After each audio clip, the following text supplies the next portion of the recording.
अल्हम्दुलिल्लाहि रब्बिल आलमीन वस्सलातु वस्सलामु अला सय्यिदिल मुरसलीन व अला आलिहि व अस्हाबिहि अजमाइन अम्मा बाद वक़ाल अल्लाहु तआला फ़िल क़ुरआनिल मजीद फ़अऊज़ु बिल्लाहि मिनश शैतानिर रजीम बिस्मिल्लाहिर रहमानिर रहीम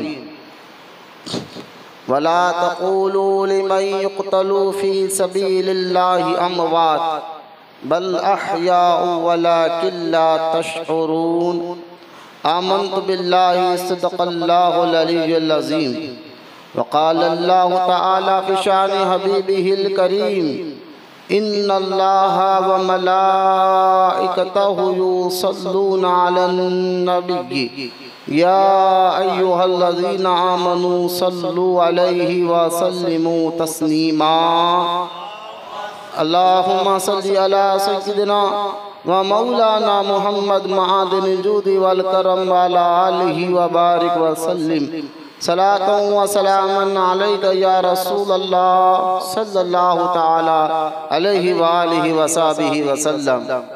अम्मा बाद, हर तारीफ़ और बड़ाई सिर्फ़ अल्लाह ताला के लिए है जो सारे जहान का मालिक है, मुख्तार है और जो सारे जहान का पालनहार है। मैं इस बात की गवाही देता हूँ कि अल्लाह ताला के सिवा कोई इबादत के लायक नहीं, वो एक है, उसका कोई साथी और शरीक नहीं। और मैं इस बात की भी गवाही देता हूँ कि आपके हमारे प्यारे आका और मौला हुजूर पुरनूर रहमते कौनैन हज़रत सैयदना मोहम्मद मुस्तफ़ा अहमद मुज्तबा सल्लल्लाहु ताला अलैहि व आलिहि व सहबिहि व सल्लम अल्लाह ताला के आखिरी रसूल और उसके बरगुज़ीदा बंदे हैं। अल्लाह ताला हुजूर अकरम नूर मुजस्सम रहमत आलम सल्लल्लाहु ताला अलैहि व आलिहि व सहबिहि व सल्लम पर अहले बैत, सहाबा इकराम, ताबईन और तबे ताबईन औलियाए उम्मत पर क़यामत तक बकसरत रहमतें और बरकतें नाजिल फरमाता रहे। आमीन। मोहब्बत से एक मरतबा दुरूद पाक पढ़ लीजिए। सल्लल्लाहु अला नबी उम्मी सल्लल्लाहु ताला अलैहि व आलिहि व सहबिहि व सल्लम सलातन व सलामन अलैका या रसूलल्लाह सल्लल्लाहु ताला अलैका व सल्लम। मुअज़्ज़ज़ सामईन इकराम, अस्सलामु अलैकुम व रहमतुल्लाहि व बरकातुहू।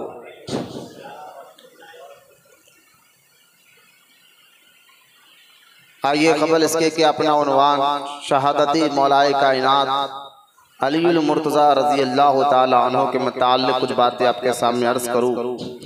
तरीक़ अहले सुन्नत व जमात के मुताबिक सबसे पहले हम दुरूद पढ़ने की फजीलत को सुनते चले, क्योंकि दुरूद पाक के बेशुमार फ़ज़ाइल अहादीस मुबारका में मौजूद है। हदीस पाक में आता है रहमत कौनैन सल्लल्लाहु ताला अलैहि व आलिहि व सहबिहि व सल्लम ने एक मरतबा मुलाहज़ा फरमाया, देखा कि सहाबा इकराम जो है कुछ बात पर हंस रहे, आपस में बात कर कर। तो मुस्तफ़ा करीम ने इरशाद फरमाया कि ए मेरे ग़ुलामों, आखिरत की फ़िक्र पैदा करो, और अगर तुम आखिरत के बारे में, क़यामत के बारे में जानते तो तुम ज़्यादा रोते और कम हंसा करते। अपने अंदर आखिरत की फ़िक्र पैदा करो। और एक बात याद रखे, पीरे पीरा मीरे मीरा सैयदना शेख अब्दुल क़ादिर जिलानी गौसे आज़म दस्तगीर रज़ी अल्लाह ताला अन्हु की जितनी तकरीर होती थी, गौसे पाक अपने दौरे मुबारक में जितनी तकरीरें करते थे, बयान करते थे, आपके ज़्यादातर तकरीर का लुब्बे लुआब मकसद जो है उस दौर में मुसलमानों को ये बार बार गौसे पाक फरमाया करते थे कि ए लोगो, ए मुसलमानों, अपने सोच और फिक्र में आखिरत की फ़िक्र को पैदा करो। क़यामत के दिन और आखिरत के हिसाब किताब की फ़िक्र को अपने अंदर पैदा करो, इस सोच को पैदा करो। और ये क्यों इस पर जोर देते थे गौसे पाक? तो बुज़ुर्गान दीन फरमाते हैं कि देखो, सोच ही बंदे को बदलती है, फ़िक्र ही आदत को बदलती है। सोच और फिक्र जैसी हो बंदा वैसी आदतें करता है, ऐसे काम करता है। लिहाजा अगर आप देखिए, इसकी मिसाल बुजुर्गान दीन ने समझाया कि अगर कोई ये सोच ले कि सुबह मुझे 5 बजे उठना है, फला काम अर्जेंट कुछ काम आपको जाना है, तो आप सोच के उठते हैं तो इतने बजे मुझे 4 बजे उठना है, नहाना है, 5 बजे घर से निकल जाना है। तो रात में जैसा आपने सोचा शेड्यूल के मुताबिक उसी टाइम को आप उठते हैं, तो उसी तैयार होते हैं, फिर घर से निकलते हैं। तो सोच ही आदत बनकर बाहर निकलती है। सोच जैसी आपकी सोच है ऐसी आपकी आदतें बनती है, ऐसी आपकी फिक्र बनती है। ये सरकार गौसे पाक रजी अल्लाह ताला अन्हु का ये नजरिया था कि खास तौर मुसलमानों को जो है ये आप फरमाया करते थे कि अपने अंदर आखिरत की फिक्र पैदा करो। अगर आखिरत की फिक्र है ये आप बंदा ये जहन में बिठा लेना कि क़यामत के दिन सरकार के हदीस पाक सरकार ने फरमाया कि अल्लाह ताला हर बंदे से 5 सवाल करेगा कि तुमने जवानी कैसे गुजारी, इल्म कहाँ से हासिल किया, और माल कहाँ से कैसे हासिल किया, कहाँ पर खर्च किया। ये सारे सवालात जब अल्लाह ताला बंदे से करेगा तो यकीनन ये ऐसे सवालात है जो हर एक बंदे को देना है। जब ये फिक्र इसके अंदर मौजूद हो जाए, ये सोच उसके अंदर आ जाए, तो फिर वो बंदा जो है अपनी जो है किसी को धोखा देना, तकलीफ पहुंचाना अपनी जात से, ये अपने आप को महफूज कर लेता है। असल में फिक्र जब खत्म हो जाती है, आखिरत से सोच कट जाती है, तो फिर बंदा जो है बिल्कुल यूँ समझिए कि अब उसको कोई बोलने वाला नहीं, समझाने वाला नहीं, वो जो चाहे करता है। और जिस बंदे के अंदर, मुसलमान के अंदर आखिरत की फिक्र रहती है और ख़त्म पर अल्लाह का खौफ उसके दिल में रहता है, और वो काम वही करता है जिस काम से अल्लाह ताला राज़ी होता है। तो खैर गौसे पाक सारी तकरीर में अपने हर मुरीद को, चाहने वालों को कहते थे कि आखिरत की फिक्र पैदा करो। ये सरकार अलैहिस्सलाम की सुन्नत मुबारका जो हदीस में आपको सुना रहा था, सरकार अलैहिस्सलाम ने फरमाया कि मेरे गुलामों आखिरत की फिक्र पैदा करो और अल्लाह का जिक्र करो, अल्लाह का जिक्र कसरत से किया करो, अल्लाह की याद कसरत से किया करो। हजरत उबय बिन काब रजी अल्लाह ताला अन्हु खड़े हुए और खड़े होकर कहते, या रसूलुल्लाह सल्लल्लाहु अलैहि वसल्लम, क्या मैं आपको दिन भर में एक हिस्सा, दिन भर में एक वक्त ऐसा निकाल लूं जिस वक्त में मैं आप पर सारा वक्त आप पर दुरूद पढ़ता रहूं, क्या ये मेरे लिए काफी है? अब गौर करने की बात यह है, मुस्तफ़ा करीम तो ये कह रहे हैं कि अल्लाह का जिक्र करो, आखिरत की फिक्र पैदा करो, अल्लाह का जिक्र करो, और सामने से सहाबी रसूल के ये कह रहे हैं क्या मैं दिन में एक वक्त ऐसा मुकर्रर कर लूं जिस पर आप पर दुरूद पढ़ूं।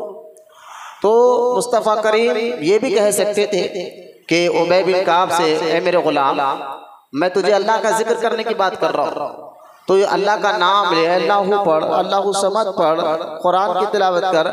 तो मैं तुझे अल्लाह के जिक्र की बात कर रहा हूँ, तो मेरे पर दुरूद पढ़ने की बात कर रहा है, ऐसा हुजूर ने नहीं कहा, बल्कि हुजूर मुस्तफ़ा करीम ने इरशाद फरमाया कि हाँ, अगर दिन भर में तुम एक हिस्सा मुझ पर दुरूद पढ़ने के लिए मुकर्रर कर लो तो तुम्हारे लिए अच्छा होगा, लेकिन और बढ़ा लो तो और अच्छा रहेगा। यहाँ से पता चला दुरूद भी अल्लाह का जिक्र है। लोग समझते कि अल्लाह का नाम नहीं, हुजूर का नाम अल्लाह की बारगाह में पेश करना अल्लाह की याद करने के बराबर है। लिहाजा कई इसके दलाइल है, इंशाअल्लाह कभी वक्त मिला तो हम इस पर देंगे, लेकिन दुरूद भी अल्लाह का जिक्र है। अब सरकार के वो साहबी ने दूसरी मर्तबा का, हुजूर ऐसा करता हूँ दिन भर में 2 वक्त ऐसे निकाल लेता हूँ, उन 2 वक्तों में सिर्फ आप पर दुरूद पढ़ता रहूँगा। मुस्तफ़ा करीम ने फरमाया ठीक है, लेकिन और बढ़ा लो तो और अच्छा रहेगा। और उन्होंने कहा हुजूर ठीक है, दिन भर में 3 वक्त निकाल लेता हूँ, 3 टाइम ऐसा निकालूंगा, उन 3 वक्तों में आप पर दुरूद पढ़ता रहूँगा। मुस्तफ़ा करीम ने इरशाद फरमाया ठीक है, अच्छी बात है, लेकिन और बढ़ा लो तो फिर और अच्छा रहेगा। अब चौथी मर्तबा उस सहाबी रसूल ने कहा कि या रसूलल्लाह सल्लल्लाहु ताला अलैहि वसल्लम, फिर काम करता हूँ हर वक्त मैं अपना मुकर्रर कर लेता हूँ जो आप पर दुरूद पढ़ता रहूँगा, दुरूद ही पढ़ता रहूँगा। तो मुस्तफ़ा करीम ने फरमाया कि सुनो, अगर तुम ऐसा करोगे तो तुम्हारा दुरूद पढ़ना तुम्हारे लिए काफ़ी होगा, यानी तुम अगर हर वक्त मुझ पर दुरूद पढ़ते रहोगे तो अल्लाह ताला तुम्हारे गुनाह भी माफ़ फरमाएगा, तुम्हें नेकियां भी अता फरमाएगा, और तो और अल्लाह ताला तुम्हारे मुश्किलों को भी आसान फरमाएगा। दुरूद पाक की फजीलत को जहन में रखते हुए रमज़ान जैसा मुबारक महीना बड़ी तेज़ी के साथ गुजर रहा है। आज तीसरा जुमा 20 रमज़ान शरीफ 2025 चल रहा है। तो इसको जहन में रखते हुए, क्योंकि रमज़ान मुबारक में हर नेकी का अजर बढ़ाया जाता है, बल्कि एक हदीस पाक में आता है जो रमज़ान मुबारक में 1 मरतबा दुरूद पढ़ता है, अल्लाह ताला उसको 1 लाख मरतबा दुरूद पढ़ने का सवाब अता फरमाता है। लिहाजा ज़्यादा से ज़्यादा दुरूद पाक पढ़ने की आदत डाले। अल्लाह की बारगाह में दुआ है अल्लाह हमको कहने सुनने से ज़्यादा अमल की तौफीक अता फरमाए। आइए मोहब्बत और अक़ीदत के साथ प्यारे आका करीम रहमत कौनैन सल्लल्लाहु तआला अलैहि वसल्लम की बारगाह अक़दस में दुरूद पाक का नजराना पेश कर मिलकर पढ़िए। अल्लाहुम्मा सल्ली अला सय्यदना मौलाना मोहम्मद माअदिल जूद वल करम वाला आलिहि व बारिक व सल्लिम सलातु व सलाम अलैका या रसूल अल्लाह सल्लल्लाहु तआला अलैहि वसल्लम। बाज़ सामाईन इकराम, बिल्कुल इत्मीनान के साथ बैठे, बेचैनी ख़त्म करें, और वरना रिकॉर्ड हो रहा है बयान, अगर कुछ बेचैनी है तो बाहर जाकर टहल कर आ जाए, मसला नहीं। रमज़ान मुबारक का ये महीना जहाँ बहुत सी यादें लेकर आता है, उन यादों में एक सैयद सादात मौलाए कायनात अलीउल मुर्तज़ा रज़ी अल्लाह ताला अन्हु की शहादत भी है। रमज़ान मुबारक का ये महीना, इसमें 2 रिवायत में आता है कि एक रिवायत में आता है कि 20 रमज़ान को आपकी शहादत हुई, और एक रिवायत में आता है 21 रमज़ान को आपकी शहादत हुई है। अलग बाज़ उलमा ने कहा 17 रमज़ान मुबारक पर आप पे हमला हुआ, उसके 3 दिन बाद आप दुनिया से तशरीफ़ लेकर गए 20 रमज़ान। बाज़ उलमा ने फरमाया नहीं, 18 रमज़ान मुबारक को आप पर हमला हुआ और 3 दिन बाद यानी 21 रमज़ान को आप दुनिया से तशरीफ़ लेकर गए, इसलिए 21 रमज़ान मुबारक। तो आज का दिन मौलाए कायनात अलीउल मुर्तज़ा रज़ी अल्लाह ताला अन्हु की शहादत से वाबस्ता है। फिर 20 रमज़ान का मुबारक दिन एक वाक़या जो अज़ीम शान वाक़या, जो इस्लाम में हुजूर के दौरे मुबारका में रोनुमा हुआ था, जाहिर हुआ था, उस वाक़े को फ़तेह मक्का कहा जाता है। मक्का का फतह होना वो भी जो है इसी महीने की 20 तारीख यानी रमज़ान मुबारक की 20वें रोज़े को मक्का फतह हुआ था, और मुसलमानों को अल्लाह ताला ने काबतुल्लाह में बड़ी इज्जत और शौकत के साथ दाखिल फरमाया था। काबतुल्लाह उनके हाथ में आ गया था। ये भी 20 रमज़ान मुबारक को ये वाक़या हुआ था। अलगरज़ क्योंकि ये रमज़ान मुबारक के महीने में ख़ास तौर मौला अली रज़ी अल्लाह ताला उनकी शहादत का जिक्र करना मकसूद है, तो आज का हमारा उन्वान मौला अली के फ़ज़ाइल और आपकी शहादत और कुछ ऐसे वाक़यात को आज हम समझेंगे। अल्लाह की बारगाह में हम दुआ करते अल्लाह उन्हें कहने सुन ज़्यादा अमल की तौफ़ीक़ अता फरमाए। सबसे पहले तो शहादत का मतलब समझ जाइए। शहीद और शहादत अल्लाह का एक बहुत बड़ा इनाम है। शहादत की मौत अल्लाह ताला का एक बहुत बड़ा इनाम है। यह हर एक को नहीं मिलती, जिसको अल्लाह फजल चाहे और जिस पर अल्लाह करम फरमाना चाहे उसी को ये मौत अता फरमाता है, पहली बात। और दूसरी बात, शहादत की मौत खुद हमारे नबी को भी इतनी पसंद थी। बुखारी शरीफ में हदीस पाक है कि सरकार मदीना अलैहिस्सलाम अल्लाह ताला से दुआ करते थे कि या अल्लाह मैं तेरी राह में शहीद कर दिया जाऊं, तो तू फिर मुझे जिंदा कर, फिर मैं तेरे नाम पर शहीद हो जाऊं, तू फिर मुझे जिंदा कर और फिर मैं तेरे नाम पर शहीद हो जाऊं। ये शहादत की मौत की दुआ खुद हमारे आका करीम सल्लल्लाहु ताला अलैहि वसल्लम भी अल्लाह की बारगाह में मांगा करते थे। इससे अंदाजा करें कि शहादत की मौत ये अल्लाह का बहुत बड़ा इनाम है और अल्लाह का बहुत बड़ा फजल होता है जिसको अल्लाह शहादत का मर्तबा का फरमाता है। जैसा कि आप जिस वली के आस्थाने के करीब मस्जिद में बैठे हुए हैं, हजरत सरकार हुसैन बिन अहमद शहीद रहमतुल्लाहि ताला अलैह, अल्लाह ताला ने 300-350 साल हो गए, लेकिन शहीद वली की गुम्मत मज़ार को सलामत इसलिए रखा है ताकि अब पता चले कि शहादत अल्लाह के नाम पर शहीद होने वालों को अल्लाह ताला दोनों जहां में उनके दर्जों को बुलंद फरमाता है। लिहाजा शहादत एक बहुत बड़ा इनाम है, पहली बात। और दूसरी बात यह है, कुरान पाक में अल्लाह ताला ने वाज़ेह तौर पर फरमाया जो अल्लाह की राह में शहीद होते हैं, अल्लाह फरमाता है उनको मुर्दा मत कहो। ये समझने की बात है। रूह निकल गई है, मैदान जिहाद में लड़ते लड़ते अल्लाह के नाम पर शहीद हो गए हैं, जिस्म कट गए, सर कट गया है, पैर कट गया है, कलेजा निकल गया है, सीना फट गया है, जिस्म के टुकड़े टुकड़े रखे हुए हैं अल्लाह के नाम पर शहीद होने वाले, और अल्लाह कहता है ना, उनको मुर्दा मत कहो। सोचने की बात है कि अल्लाह कितना सख्त पैगाम कुरान में कहता है, वला तक़ूलू फी सबिलिल्लाहि अमवात बल अहया वलाकिन ला तशकुरून। जो अल्लाह की राह में अपनी जान देते हैं, फी सबिलिल्लाह, अल्लाह के नाम पर अपनी जान देते हैं, बल अहया, उनको मुर्दा मत कहो। और एक आयत मुबारका में अल्लाह ताला ने फरमाया कि जो अल्लाह की राह में जान देते हैं उनको मुर्दा मत सोचो। गौर करने की बात है, एक आयत में का मत कहो और दूसरी आयत में का सोचो भी मत। कहने पर भी पाबंदी। शायद बंदा सोच सकता था, या अल्लाह ये तो बंदा जिस्म से रूह निकल गई है, टुकड़े टुकड़े है, लेकिन सोच सकता था, कहने तो मना, लेकिन दिल में ख्याल आ सकता, दिमाग में ख्याल आ सकता था। दूसरी आयत में अल्लाह ताला ने एक आयत में कहा कहो मत और दूसरी आयत में कहा सोचो भी मत। दोनों, कहने पर भी पाबंदी और सोचने पर भी पाबंदी। जो अल्लाह पर यकीन करता है वो शहीद के बारे में ना ये कहता है कि ये मुर्दा है, ना मुंह से बोलता भी है, ना दिमाग से सोचता भी है, क्योंकि दोनों पर भी पाबंदी अल्लाह ताला ने लगा दी है। ना कहो ना सोचो। अब ये वो शहीद का इतना बड़ा मकाम मर्तबा, और उनको अल्लाह ताला दुनिया से जाने के बाद भी जिंदगी अता फरमाता है, और बड़ी अच्छी खासी जिंदगी अता फरमाता है। ऐसे कई वाक़यात कुरान और हदीस में मौजूद है।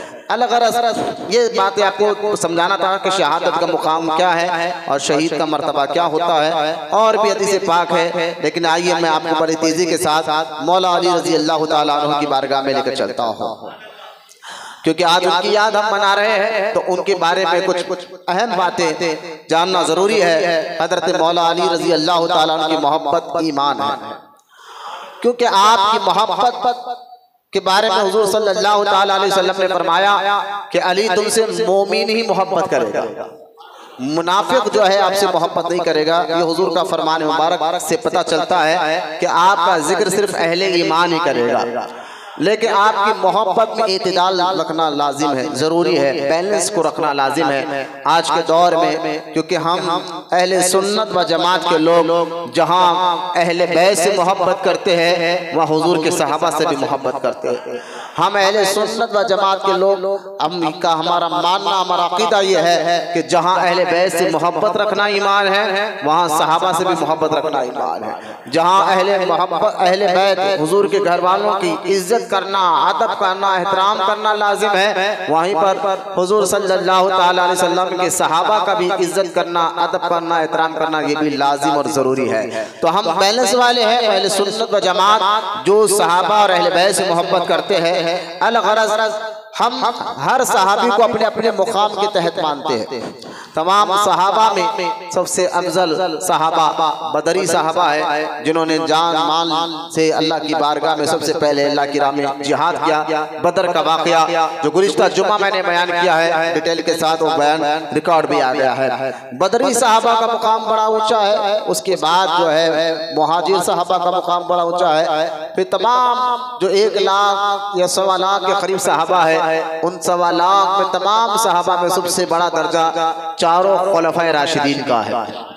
इसमें हजरत अबू बकर सिद्दीक आते हैं रज़ी अल्लाह तआला अन्हु, हजरत उमर इब्न खत्ताब रज़ी अल्लाह तआला अन्हु, उस्मान गनी रज़ी अल्लाह तआला अन्हु और मौला अली रज़ी अल्लाह तआला अन्हु। इन चारों का मर्तबा तमाम सहाबा में बड़ा ऊंचा है, और इन चारों में सबसे पहले अबू बकर सिद्दीक का मुकाम, फिर उसके बाद हजरत उमर का, फिर उसके बाद हजरत उस्मान का, उसके बाद मौला अली रज़ी अल्लाह तआला अन्हु अजमाइन का है।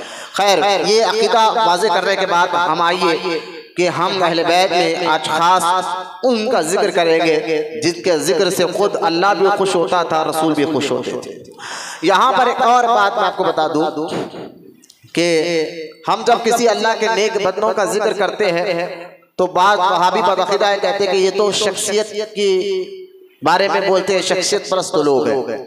यानी किसी शख्सियत के बारे में बात करें तो कहते हैं ये शख्सियत पर स्वरूप है और ये शख्सियत के बारे में बात करते हैं, लिहाजा दीन की बात करो, कुरान की बात करो, हदीस की बात करो, अल्लाह ताला की बात करो। ये क्या कि गौसे आजम की कभी बात करते हो, कभी गरीब नवाज की बात करते हो, कभी किसी की बात करते हो, तो ये शख्सियत परस्ती है।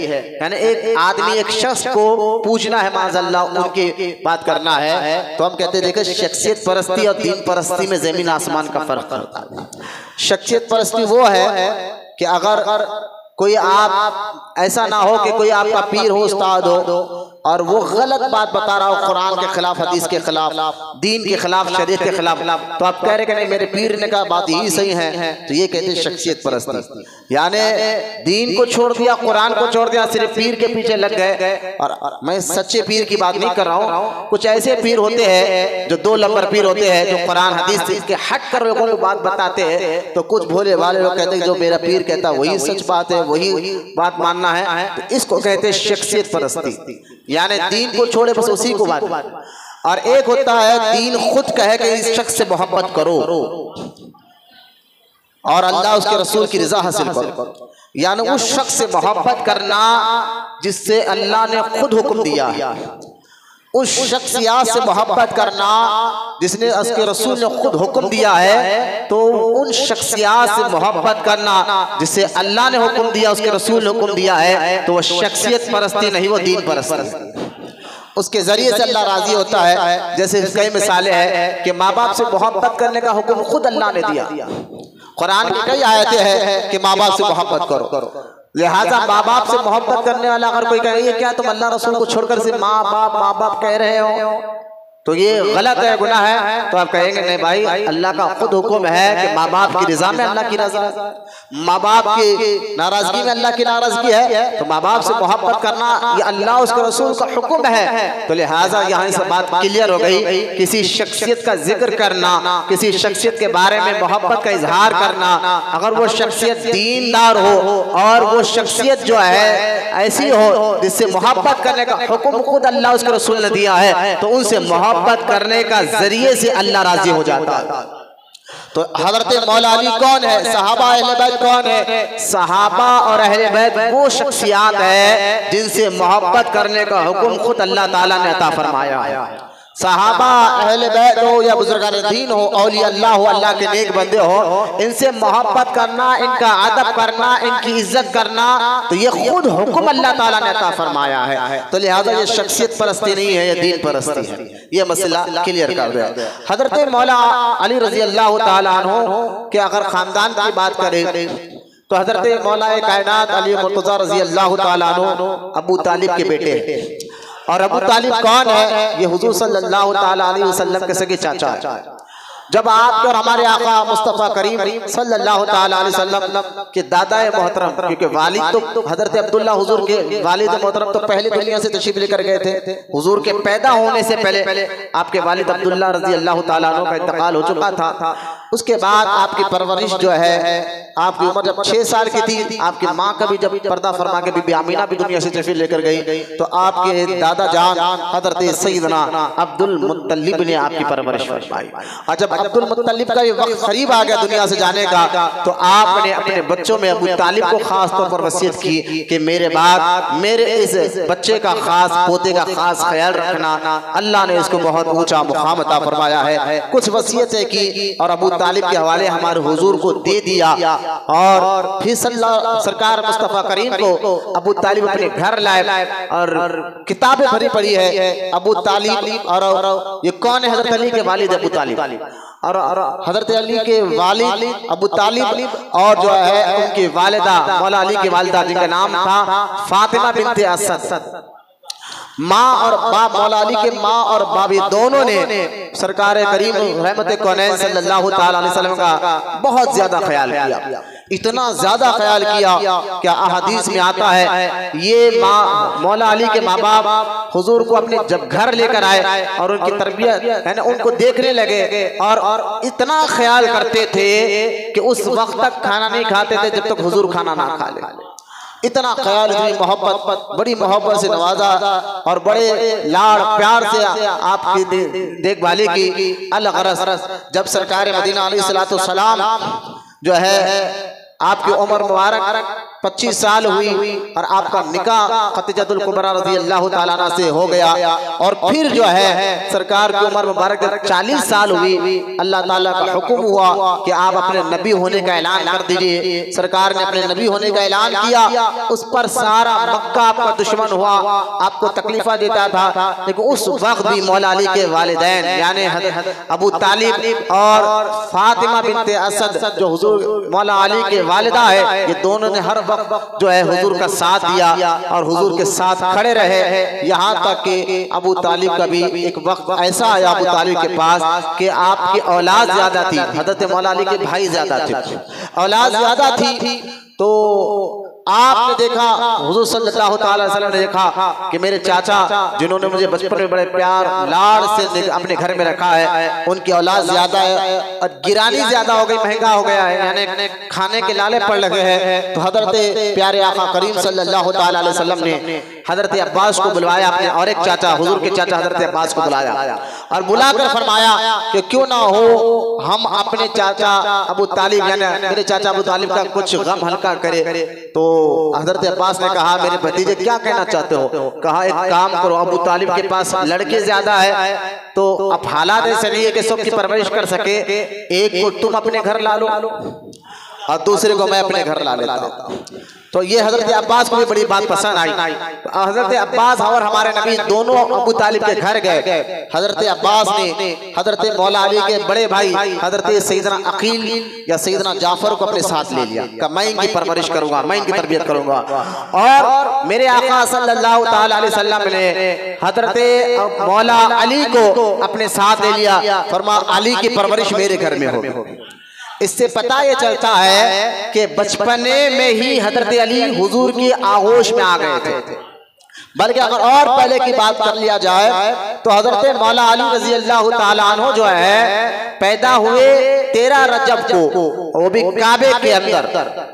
13 रजब को काबे के अंदर आप पैदा हुए।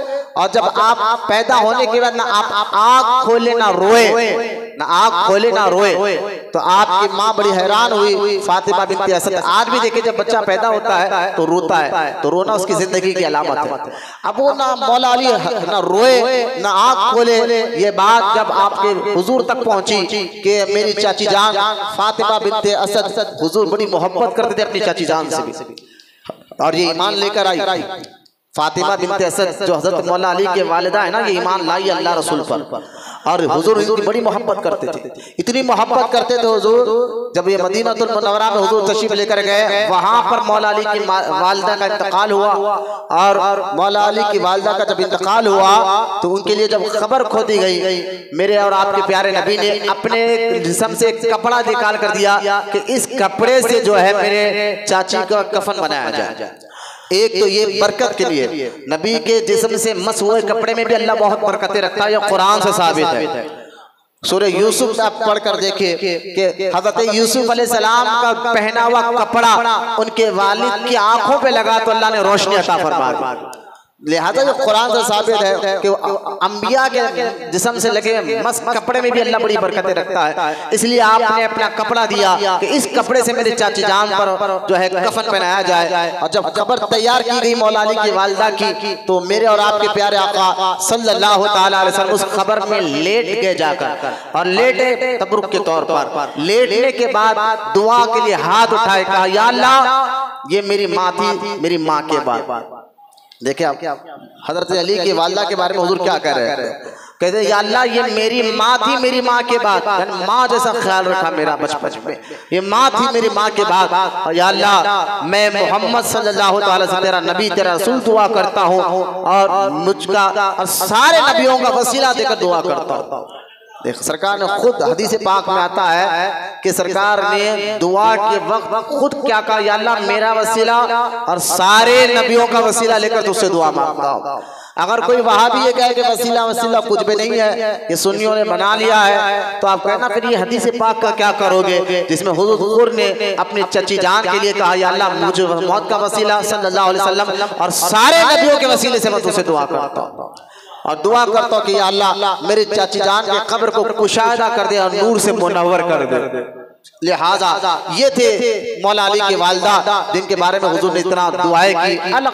कहने का मकसद ये है कि आप जब मौला अली पैदा हुए काबे के अंदर रोए नहीं, आपकी माँ बेचैन हो गए। ये बात हुजूर तक पहुंच गई कि मेरे चची यहाँ बच्चा पैदा हुआ लेकिन ना आँख खोला है ना रोता है। तो सरकार मदीना अलैहिस्सलाम खुद तशरीफ लेकर गए और कहा चची जान उस बच्चे को मेरे गोद में दिया जाए। जैसा ही मेरे आका सल्लल्लाहु अलैहि वसल्लम ने हजरत मौला अली को गोद में लिया, मौला अली आँख खोलकर हुजूर के चेहरे को देखते हैं और मुस्कुराते हैं, गोया इशारा कर रहे हैं मौला अली कि या रसूल अल्लाह, आँख इसलिए नहीं खोल रहा था कि मैं पैदा तो काबे के अंदर हुआ हूँ, लेकिन मैं चाहता था कि आँख में पहले देखूं तो अल्लाह के रसूल के चेहरे को देखूं। तो खैर ये मौला अली रजी अल्लाह ताला अन्हु की पैदाइश फिर बचपन ही में सरकार ने, जैसा मैं आपको बताया कि हजरत अली के वालिदैन के हालात जरा ठीक नहीं थे माली एतबार से, तो हजरत अली को सरकार अपने घर लेकर आ गए और लाकर उनकी तरबियत की। इससे पता चलता है कि मौला अली कौन है, जो आगोश नबूवत में पले और बड़े हुए हैं। हजरत मौला अली रजी अल्लाह ताला अन्हु के बारे में एक बात जरा क्लियर कर दो, बयान रिकॉर्ड हो रहा है, थोड़ा थकान दूर करिए, बेचैनी दूर करिए, चेहरे पर खुशहाली लाकर मेरी बातों को सुनिए, ठीक है। हम अपनी बेचैनी को खत्म करते हुए बातों को सुनिए। मस्जिद में बैठे हुए हैं, अल्लाह ताला आपको बेशुमार अजर अता फरमाए बिल्कुल इत्मीनान के साथ। आप गौर फरमाए, हजरत अली रजी अल्लाह ताला अन्हु की उम्र जब 8 साल है और रिवायत में आता है 10 साल है, 2 रिवायत में आते हैं। हजरत मौला अली की उम्र जब 10 साल की हुई, सरकार को अल्लाह का हुक्म हो गया कि आप ऐलान करिए मैं नबी हूं।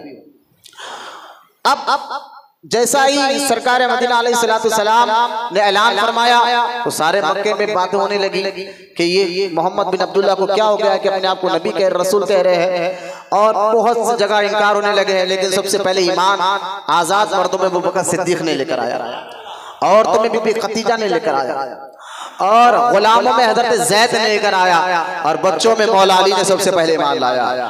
8 साल मौला अली की उम्र है, अल्लाह का हुक्म हुआ हुजूर को कि ए मेरे महबूब, अब अपने खानदान वालों को अल्लाह का खौफ दिलाओ, डराओ, उनको कहो कि मैं रसूल हूँ। तो सरकार अलैहिस्सलाम ने एक दावत की अपने घर, उस दावत अपने सारे चाचाओं को बुलाया, पूरे करीबी खानदान के लोगों को घर पर बुलाया।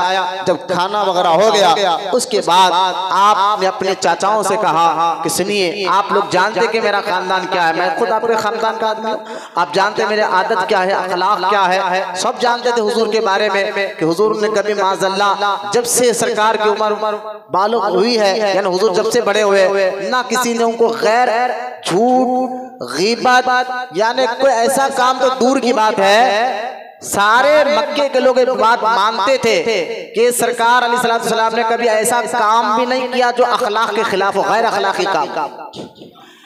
झूठ, गीबत, लड़ाई झगड़ा तो दूर की बात है, गैर अखलाकी काम तक हुजूर से साहिर नहीं हुआ। यानी अकल जो कह रहे कि यार ये मौलाना तो बड़े अच्छे हैं, लेकिन थोड़ा एक काम बाजार में ठहर के चाय पी लिए, अखलाक को जो एक आलिम के बड़ा आदमी, आलिम पढ़ा लिखा आदमी अगर बाजार में ठहर कर पानी पी ले, चाय पी ले, तो लोग कहते हैं थोड़ा ये इनका विखार नहीं है, ये अखलाक के खिलाफ काम है। यानी कि कोई गुनाह नहीं है लेकिन अखलाक के खिलाफ काम है, ये हम कहते हैं ना। तो मैं आपको मिसाल दे रहा हूँ, हुजूर सल्लल्लाहु अलैहि वसल्लम ने जब से बालिग हुए 40 साल की उम्र तक सरकार के साथ ऐसा कोई काम हुजूर नहीं किया जो अखलाक के खिलाफ काम हो। शराब तो दूर की बात है, गुनाह तो दूर की बात है, गलत काम तो दूर की बात है, गैर अखलाकी काम भी हुजूर से नहीं हुआ। इसलिए मक्के के सारे लोग ये बातें, हमारे हुजूर की आदतें आपको याद रहना चाहिए, थोड़ा जहन में रखें बच्चे आप लोग। ये बात हुजूर की सिफतें, आदतों को जहन में रखें, हमारे नबी किस आदत के लायक थे। और इसलिए मक्के के लोग जो है सब के सब कहते थे कि मक्के के लोग आप सादिकुल अमीन हैं, हुजूर को कहते थे। यानी मक्के में सबसे ज्यादा सच्चे और ईमानदार अगर कोई है तो हुजूर के दुश्मन की तरफ दुश्मन भी होता, लेकिन उंगली उठाकर कहता अगर मक्के में सबसे ज्यादा सच्चा और अमानतदार अगर कोई नजर आएगा तो हुजूर का दुश्मन भी कहता था वो मोहम्मद रसूलुल्लाह है। अपने तो कहते, अपनी तारीफ करते, अपने तो तारीफ करते, यार ये हमारा उस्ताद है, ये मेरे बाप है, ये मेरे भाई है, अच्छे अखलाक है, अच्छी आदत है। अपने लोग तारीफ करना अलग बात है, दुश्मन तारीफ करना अलग बात है। ये बहुत बड़ा फर्क होता है। तो दुश्मन भी हुजूर को कहते थे, इसलिए देखे हुजूर जब नबी होने का ऐलान करे तो दुश्मनों ने माना तो नहीं, लेकिन इस बात का इनकार नहीं कर सके कि ये आमीन नहीं है, ये सादिक नहीं है, ये सच्चे नहीं है, बल्कि हुजूर पर तब भी वो लोग अपनी अमानतें लाकर रखा करते थे। तो खैर अपने खानदान वालों को हुजूर ने बुलाया और बुलाकर खाना खिलाने के बाद कहा, क्योंकि अल्लाह का हुक्म हुआ था पहले पहले खानदान वालों को डराइए, अपने घर वालों को डराइए, अल्लाह का खौफ दिलाइए, आखिरत का खौफ दिलाइए, कहिए कि मैं अल्लाह का रसूल हो। तो सरकार ने खड़े होकर खुतबा दिया और फरमाया कि आप तमाम जानते हैं कि मेरी आदतें कैसी है और तमाम आप ये बात वाकिफ है, लिहाजा मैं अल्लाह के हुक्म से ये बात कह रहा हूँ कि ऐ मेरे कुरैश यानी मेरे घर वालों, मेरे खानदान वालों, मैं अल्लाह का रसूल हूँ। क्या तुम इस बात का इकरार करते हो? जब ये ऐलान किया तो सारे आपके खानदान वाले एक दूसरे का चेहरा देखने लगे। जवाब तो दे नहीं सकते थे, आदतें मेरे आका की इतनी प्यारी थी कि कोई आदत के खिलाफ बात भी नहीं कर सकते थे, तो वो चेहरे देखने लगे। किसी ने भी जवाब दिया नहीं, लेकिन उसी मजमे में मौला अली भी बैठे थे जिनकी उम्र 8 साल है, हजरत अली भी बैठे हुए थे। वो खड़े हुए और खड़े होकर कहते मैं मानता हूँ कि या रसूल अल्लाह अब अल्लाह के रसूल है। मौला अली को सरकार ने कहा ठीक है बैठ जाओ। फिर दूसरी मर्तबा सरकार ने अपने खानदान वालों को समझाया और खुतबे में कहा मानो कि मैं अल्लाह का रसूल हूँ। अब दूसरी मर्तबा किसी ने जवाब नहीं दिया, लेकिन दूसरी मर्तबा भी मौला अली खड़े हुए। 8 साल की उम्र है, जरा समझिए, बच्चा एक 8 साल का है, लेकिन हजरत अली की समझ पर कुर्बान जाए, सोच पर कुर्बान जाए। 8 साल के बच्चे को कितनी समझ होती है, लेकिन मौला अली समझ गए कि अगर अल्लाह की पहचान और मारिफत मिलना है तो ये हुजूर का जरिया है, हुजूर को मानना पड़ेगा। सरकार मौला अली खड़े हुए और खड़े होकर फिर कहा कि मैं मानता हूं अब अल्लाह के रसूल है। फिर सरकार ने कहा अली बैठ जाओ। तीसरी मर्तबा सरकार ने अपने खानदान वालों को समझाया और कहा कि मानो मैं अल्लाह का रसूल हूं, और तीसरी मर्तबा भी सब खामोश रहे, लेकिन मौला अली खड़े हो गए और खड़े होकर कहा कि मैं मानता हूं कि अब अल्लाह के रसूल है। तो इस हदीस से पता चला हजरत अली अल्लाह पर रसूल पर 8 साल की उम्र में ईमान ला लिया। 8 साल की पहले की उम्र देखे कुछ सहाबा ऐसे थे जो अभी ईमान नहीं लाए थे, तो कुछ लोग ऐसे थे जो बुतों की इबादत करते थे, उनको पता नहीं था। लेकिन जब हुजूर आए, नबी होने का ऐलान किया, तो उन्होंने बुतों को छोड़ा और अल्लाह की इबादत शुरू की।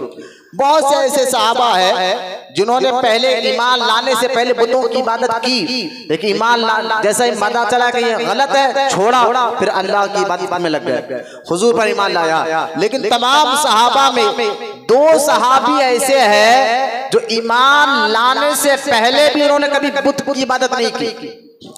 2 सहाबी ऐसे हैं ईमान लाने से पहले भी, पहले के जमाने में भी, क्योंकि हुजूर सल्लल्लाहु अलैहि वसल्लम 40 साल की उम्र में ऐलान फरमाया कि मैं नबी हूँ, उस वक्त की बात ईमान है। लेकिन जो बचपन में से लेकर होश संभाले तक और होश संभाले से लेकर हुजूर के ऐलान नबूवत तक कभी भी इन्होंने जो है न किसी गैर खुदा के सामने सर झुकाया, न किसी बुत या पत्थर की इबादत की है। वो 2 सहाबी, वो 2 कौन है? एक का नाम अबू बकर सिद्दीक है, बोलिए सुभान अल्लाह रज़ी अल्लाह ताला। हजरत अबू बकर सिद्दीक के बारे में आता है कभी इन्होंने अल्लाह के अलावा कभी जो है, यानी यूं समझिए इनकी अक्ल ने गवारा ही नहीं किया कि पत्थर को खुदा मान लिया जाए, एक बुत को खुदा मान लिया जाए। एक तो अबू बकर सिद्दीक है, दूसरे मौला अली है।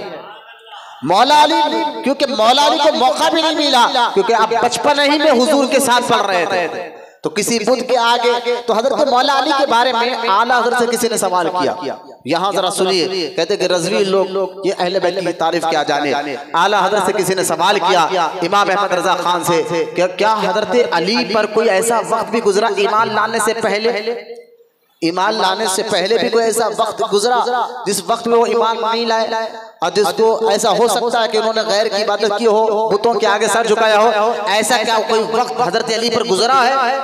तो अब कुर्बान जाए हजरत मौला अली के फजाइल पर आला हजरत ने बड़ा प्यारा जवाब दिया, फरमाया जलाल में फरमाया हजरत मौला अली की जिंदगी में ऐसा कोई वक्त आया ही नहीं, बोले सुभान अल्लाह, ऐसा कोई वक्त आया ही नहीं जिसमें उन्होंने गैर के आगे सर झुकाया हो। हजरत अली की एक खासियत है, जुज़वी फजीलत है कि मौला अली की जिंदगी में कभी ऐसा वक्त आया ही नहीं। फिर आला हज़रत से पूछा वो कैसे? तो बेटा सीधा बेटा हाथ ऐसा टेका लेके मत बैठो, वो तकलीफ है तो बाहर जाकर टहल गया, सुकून से बैठो मेरे भाई। और क्योंकि ये मना है, सरकार ने मना फरमाया था टेका हाथ रखने। ये कहा ये जिसके दिल में तकब्बुर होता है वो ऐसा टेका, या मस्जिद में नहीं कहीं पर भी मत बैठे। माशाल्लाह चेहरे बता रहे दिल में आपके तकब्बुर नहीं है, लेकिन हदीस में आपको बता रहा हूं सरकार ने मना फरमाया कि हाथ टेका लेकर बैठ के, हाथ जमीन पर टेका लेकर बैठना है, मुतकब्बिर की पहचान है, उसकी निशानी है। अल्लाह हम सबको अमल की तौफीक अता फरमाए, चेहरों पर से सुस्ती कायले दूर करें। मैं एक बहुत अहम बात बताने जा रहा हूँ, बहुत आसान उर्दू में, ताकि आपको मेरी बात समझ में आ जाए। मैं मौला अली के ईमान पर एक बात करने जा रहा हूँ ताकि आपको बात समझ में आ जाए, और जवाब भी आला हज़रत दे रहे हैं। आला हज़रत फरमाते कि देखो हज़रत अली का ईमान, यानी ऐसा कोई वक्त हजरत अली पर गुजरा ही नहीं जिसमें आप मुसलमान ना थे, हर वक्त आप मुसलमान था और ईमान की हालत में थे। आप कहेंगे वो कैसा कि हजरत अली पर एक भी वक्त ऐसा नहीं है जिस पर आप ईमान की हालत में ना थे? कहाँ नहीं, ऐसा कोई वक्त आया ही नहीं हजरत अली के पर, आला हज़रत फरमा रहे जिसमें आप ईमान की हालत में ना हो, हर वक्त आप ईमान की हालत में थे। बोले सुभान अल्लाह, हर वक्त ईमान की हालत में थे। तो आला हज़रत ने पूछा कि वो कैसे? मौला अली की उम्र तो 8 साल थी। सरकार जब अपने नबी होने का ऐलान करे, और सरकार जब नबी होने का ऐलान करे तो अली तब ईमान लाया। तो फिर ये ईमान लाने का मकसद क्या है? आप कह रहे कि हजरत अली 8 साल से पहले भी जो वक्त गुजरा हजरत अली का, 8 साल की उम्र से पहले भी हजरत अली का जो वक्त गुजरा, वो वक्त भी ऐसा नहीं था जिसमें मौला अली ईमान की हालत में, तो वो वक्त भी ईमान का ही था, वो वक्त भी ईमान की हालत का ही था। पूछा गया आला हज़रत से वो कैसे? तो आला हज़रत फरमाते देखो मौला अली की ईमान के 3 किस्में हैं। फरमा वो कैसा, जरा गौर से सुनिए आप। एक तो हजरत अली आलम अरवाह, कुरान में जिक्र है रूहों की दुनिया, आलम अरवाह जिसको कहते हैं। हजरत अली आलम अरवाह से लेके पैदाइश तक, पैदा होने तक आपका ईमान अलस्तु बिरब्बिकुम वाला था। या जवाब दे रहे हैं, यानी मतलब क्या है? देखिए कुरान में सूरह अल इमरान रुकू नंबर 17, यहाँ पर पूरा डिटेल के साथ जिक्र है। अल्लाह ताला ने आदम अलैहिस्सलाम की पुष्ट पर अपना कुदरत वाला हाथ फेरा, तो आपकी पुष्ट से क़यामत तक पैदा होने वाले इंसानों की रूहें बाहर निकली। उसमें आपकी रूह थी, हमारी भी रूह थी, सबकी रूह थी, ठीक है।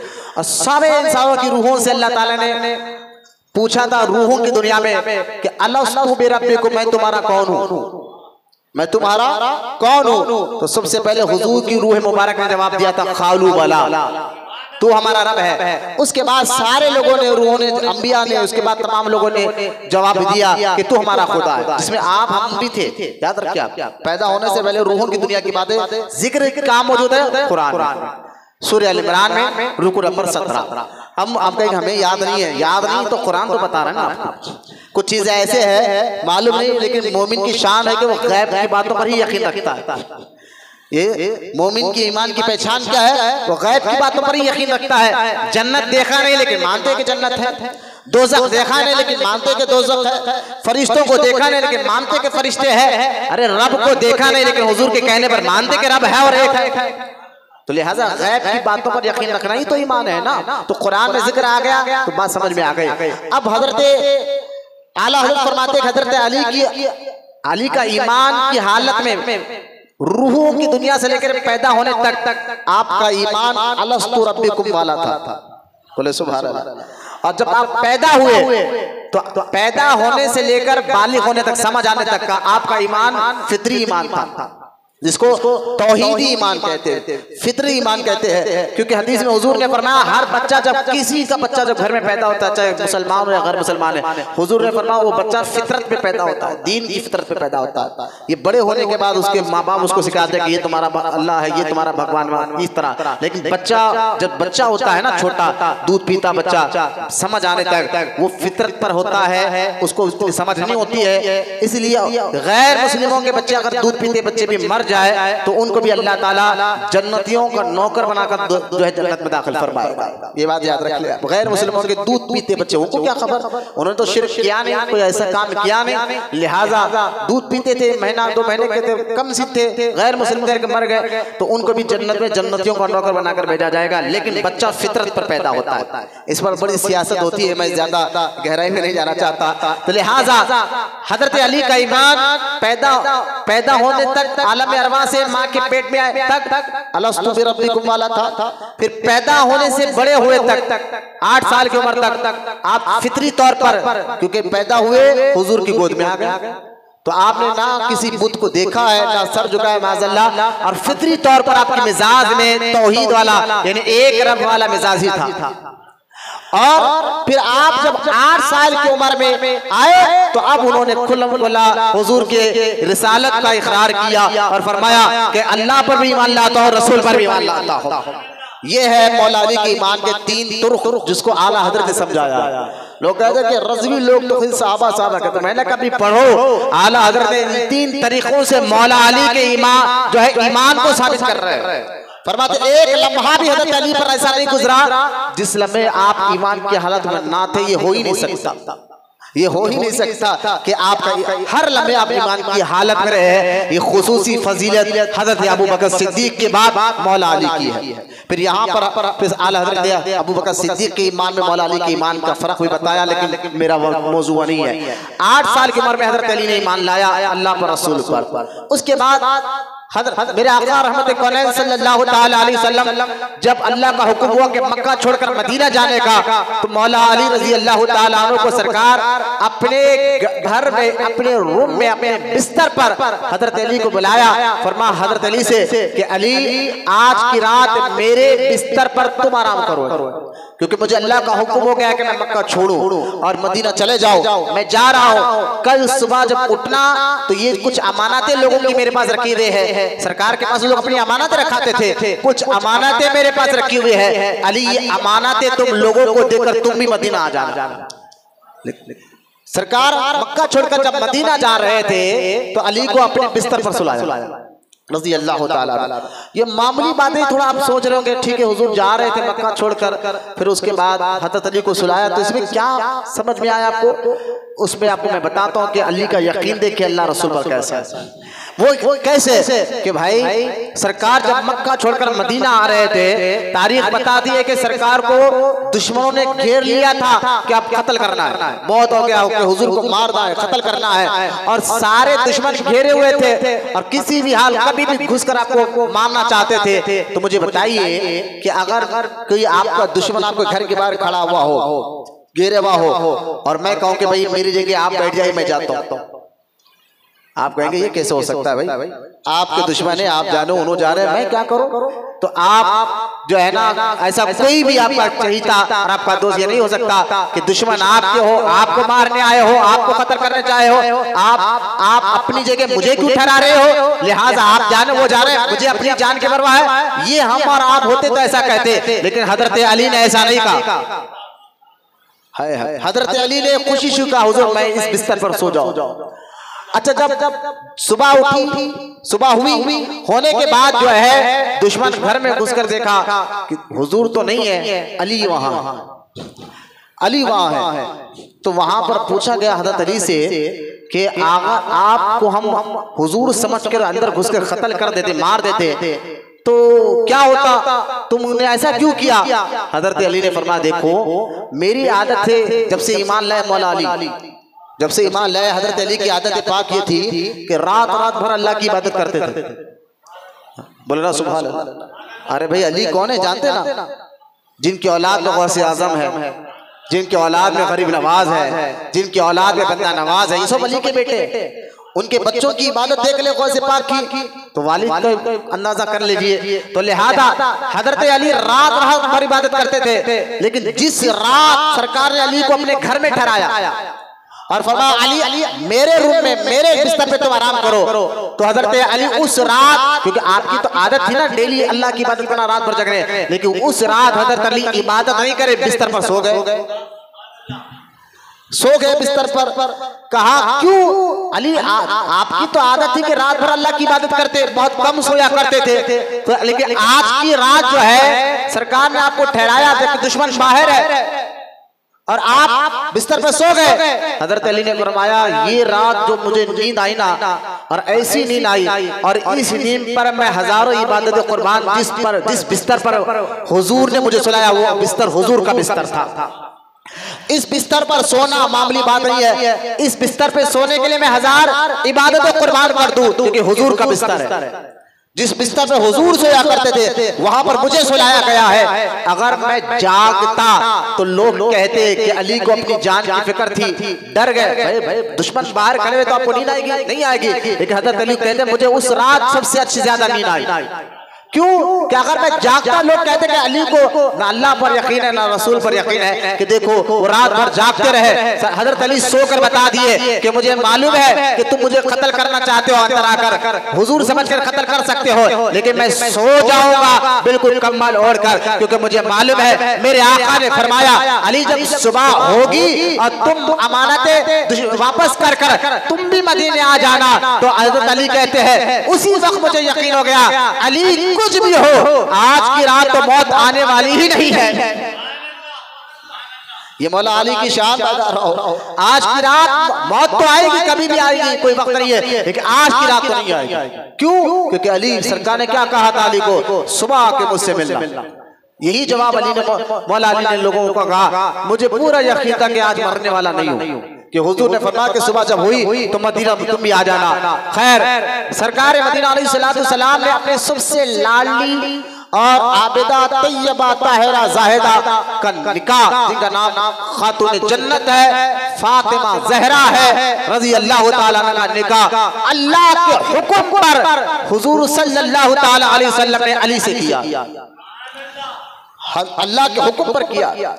हदीस में आता है कि जब सरकार अलैहिस्सलाम की बेटी का ये बेटा सबसे चहीती बेटी फातिमा, सरकार सैयदा उम्मुल मोमिनीन आयशा सिद्दीक़ा रज़ी अल्लाह ताला अन्हा फरमाती है हुजूर सल्लल्लाहु ताला अलैहि वसल्लम के हूबहू चलना फिरना उठना आदतें बातचीत का तरीका अगर हुजूर का हूबहू अगर किसी में मिलता था वो बीवी फातिमा थी।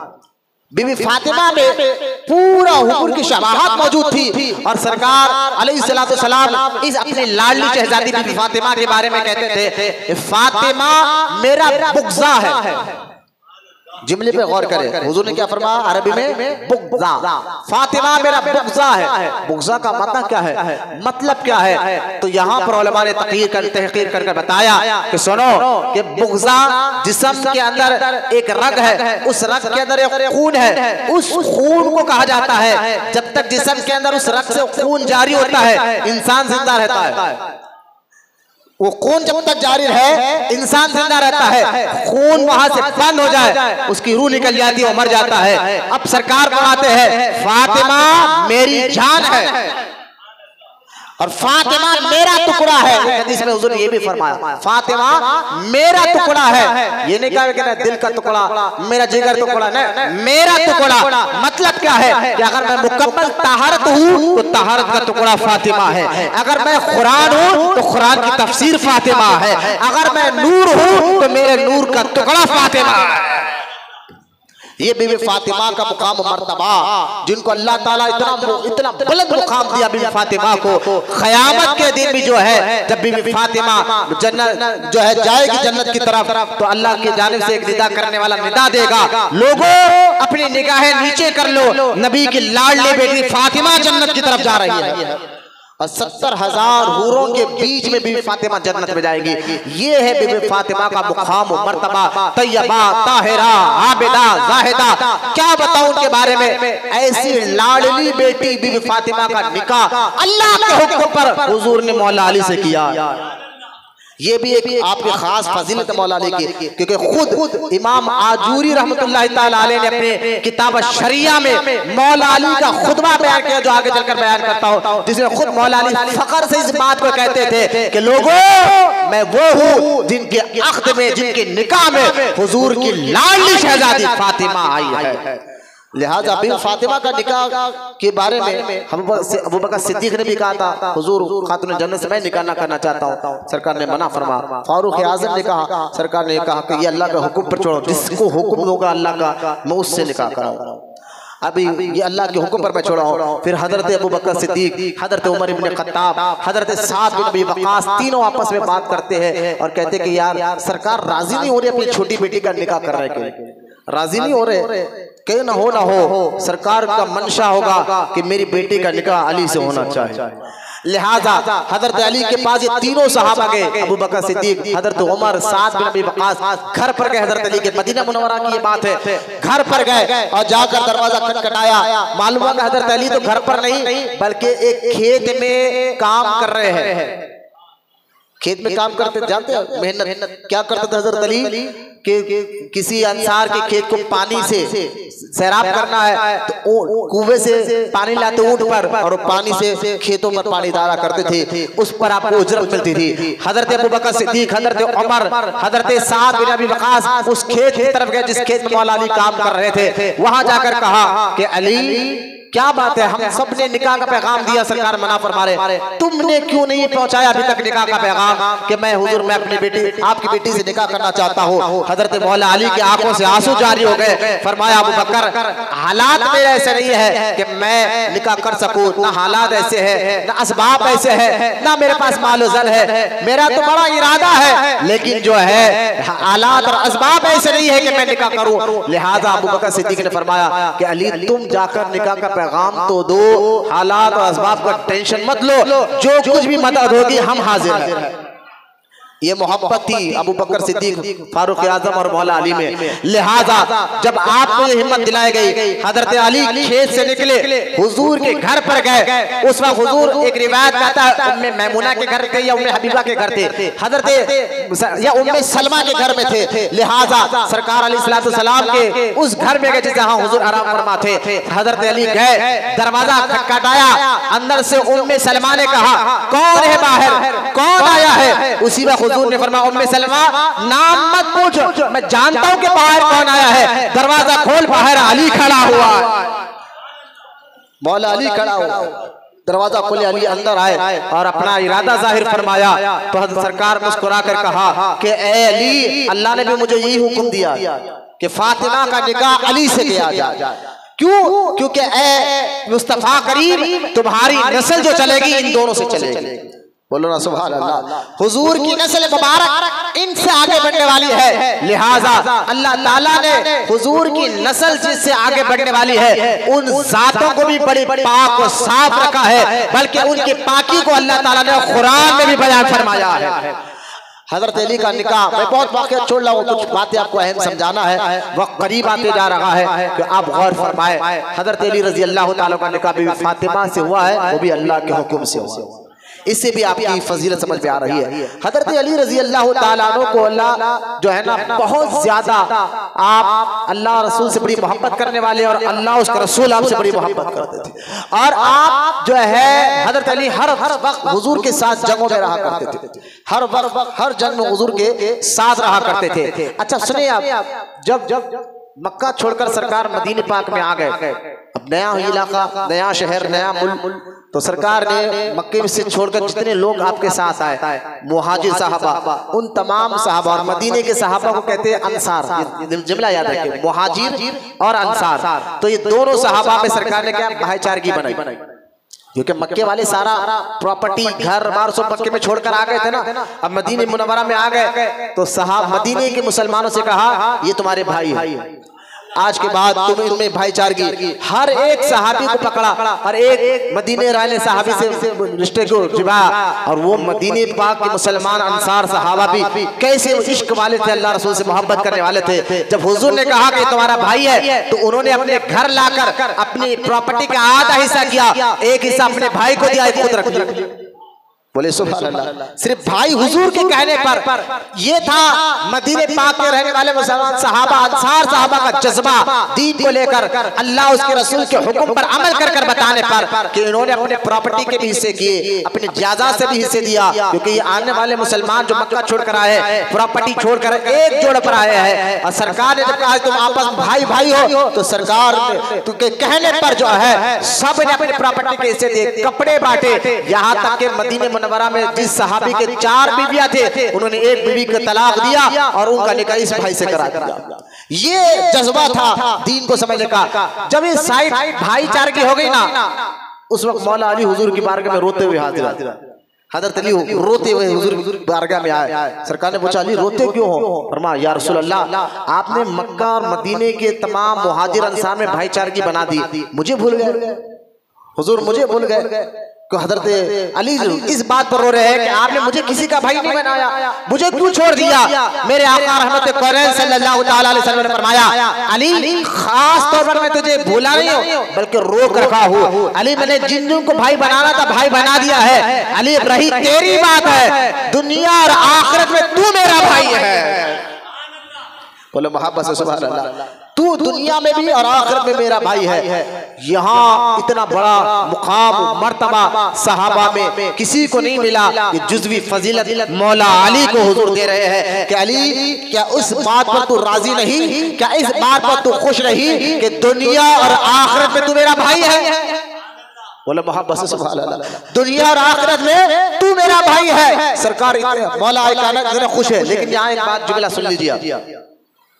एक तो हुजूर वाकई मौला अली वाकई हकीकत में हुजूर के चाचा के बेटे थे, यानी चचेरे भाई थे, एक बात। और दूसरी बात जब ये अकुवत का मामला मक्का छोड़कर मदीने में आने का हुजूर ने किया, उस वक्त भी अली को अपना भाई कहा। लेकिन एक तारीख उठाकर देखे आप तमाम से कह रहा हूं कि तारीख किसी किताब पढ़ लीजिए, कहीं ऐसा ना लिखा मिलेगा आपको कि हजरत अली ने हुजूर को मेरा भाई कहकर पुकारा, कहीं नहीं मिलेगा आपको। कि आज वहाबी कहते हैं ना, वहाबी बतअकीदा ये कह रहे हैं कि बस नबी में तुम्हारे में फर्क इतना है, नबी तुम्हारे बड़े भाई की तरह है, जैसे तुम अपने सगे बड़े भाई का अदब करते हो ऐसा नबी का अदब करो, बस इतना। मैंने कहा तुम नबी को भाई की तरह बनाते हो।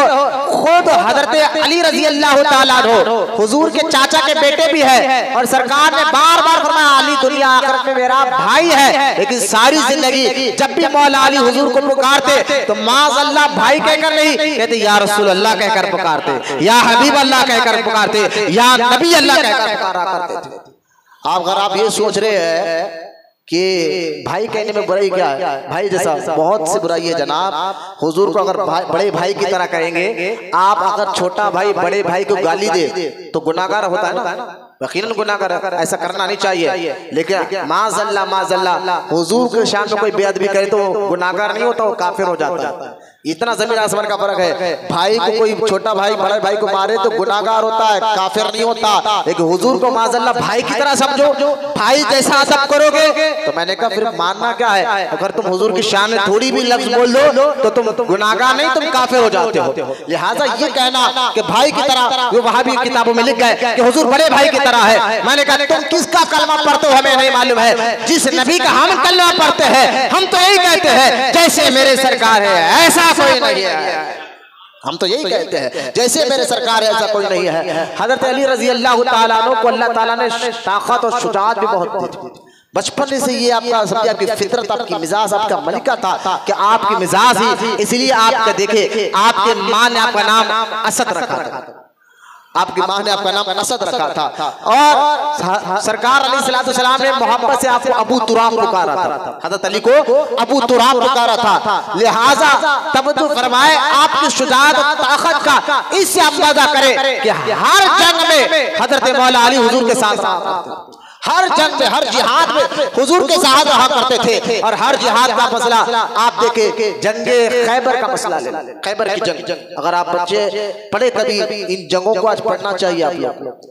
आज जो हालत चल रहे हैं ना, आज जो मामूली चीज की जा रही है, कहीं पर भी रोककर मुसलमान को मारा जा रहा है, तो हमारे अंदर कहीं ना कहीं इन वाकयात से दूरी की वजह से हमारे अंदर बुज़दिली सी पैदा हो गई है। देखिए, मैं एक बात क्लियर करना चाहता हूँ, बयान रिकॉर्ड हो रहा है। याद रखें, कोई भी मजहब, चाहे वो हिंदू मजहब हो, ईसाई मजहब हो, यहूदी मजहब हो, कोई भी मजहब और सच्चा मजहब का चाहने वाला किसी इंसान पर बिला वजह मारम तोड़ी नहीं करता। कोई वजह नहीं है। कोई मजहब नहीं कहता कि तुम उसको मारो और अपने मजहब का नारा लगाओ, कोई मजहब नहीं कहता। और जो मजहब का पकड़ कर मारे और नारा करने लगा है, वो सच्चा मजहब का चाहने वाला है नहीं, वो दहशतगर्द होता है। वो सच्चा मजहब का चाहने वाला हो ही नहीं सकता। तो लिहाजा किसी भी मजहब में ऐसा नहीं है कि तुम जबरदस्ती पकड़ो, मारो और अपने मजहब का नारा लगाओ, ना ना ना। लिहाजा आज जो जबरदस्ती पकड़ कर मार रहे हैं ना, ये मजहब वाले है ही नहीं। पहले तो जबरदस्ती पकड़ कर मुसलमान को देखकर टारगेट करके मार रहे, नारा लगाइए, नहीं भाई, सच्चा हिंदू है ऐसा कभी नहीं करेगा। और कोई सच्चा मुसलमान भी किसी गैर मुस्लिम को पकड़ कर बोल नारे तकबीर अल्लाह अकबर बोल नहीं सकता। हम कहेंगे नहीं, तू गलत है। किसी पर भी जोर जबरदस्ती अपने मजहब का नारा लगाना गलत है। ये हर मजहब की बात है, मैं सिर्फ इस्लाम की बात नहीं कर रहा हूँ। जो सच्चा हिंदू इस बात को मानेगा, हाँ भाई हमारे मजहब में भी वो ये कहेगा। हिंदू मजहब में भी ऐसा नहीं है कि किसी भी जबरदस्ती पकड़ कर मारो और उसको कहो कि नारा लगाए, ये कोई मजहब में नहीं है। लेकिन मैं आपको ये बताना चाहता हूँ, जो ये मार रहे हैं ना और जो मार खा रहे हैं, तो ये हमारे अंदर बुज़दिली क्यों आ रही है? क्योंकि आज हम दीन से इतने दूर हो गए हैं और दीन के दूर होने की वजह से हमारे अंदर डर, खौफ, दुनिया की मोहब्बत गालिब आ गई, आखिरत की फिक्र खत्म हो गई है।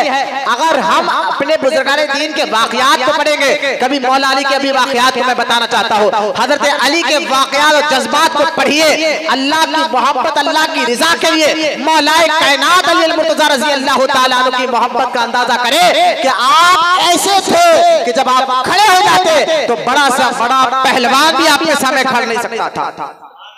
अल्लाह की मोहब्बत में, अल्लाह की रज़ा के लिए। लिहाजा कभी जिहाद के वाक़यात को पढ़िए आप बैठकर। फतह मक्का हुआ था, सहाबा की कुर्बानी, जंग बदर में क्या हुआ था, जंग ओहद में क्या हुआ था, खैबर के वक्त क्या हुआ था, इन वाक़यात को पढ़िए। खंदक में क्या हुआ था तो आपको पता चलेगा कि सहाबा इकराम जब उन सामने दुश्मन होता और उनसे लड़ने आता तो वो लड़ते तो ऐसा लड़ते कि दुश्मन डर कर भाग जाता, लेकिन आप पीठ नहीं दिखा करते थे। खालिद बिन वलीद रज़ी अल्लाह तआला अन्हु, यूट्यूब पर जाइए, सर्च करिए नाम खालिद बिन वलीद साहबी रसूल का, खालिद बिन वलीद इनका नाम रज़ी अल्लाह।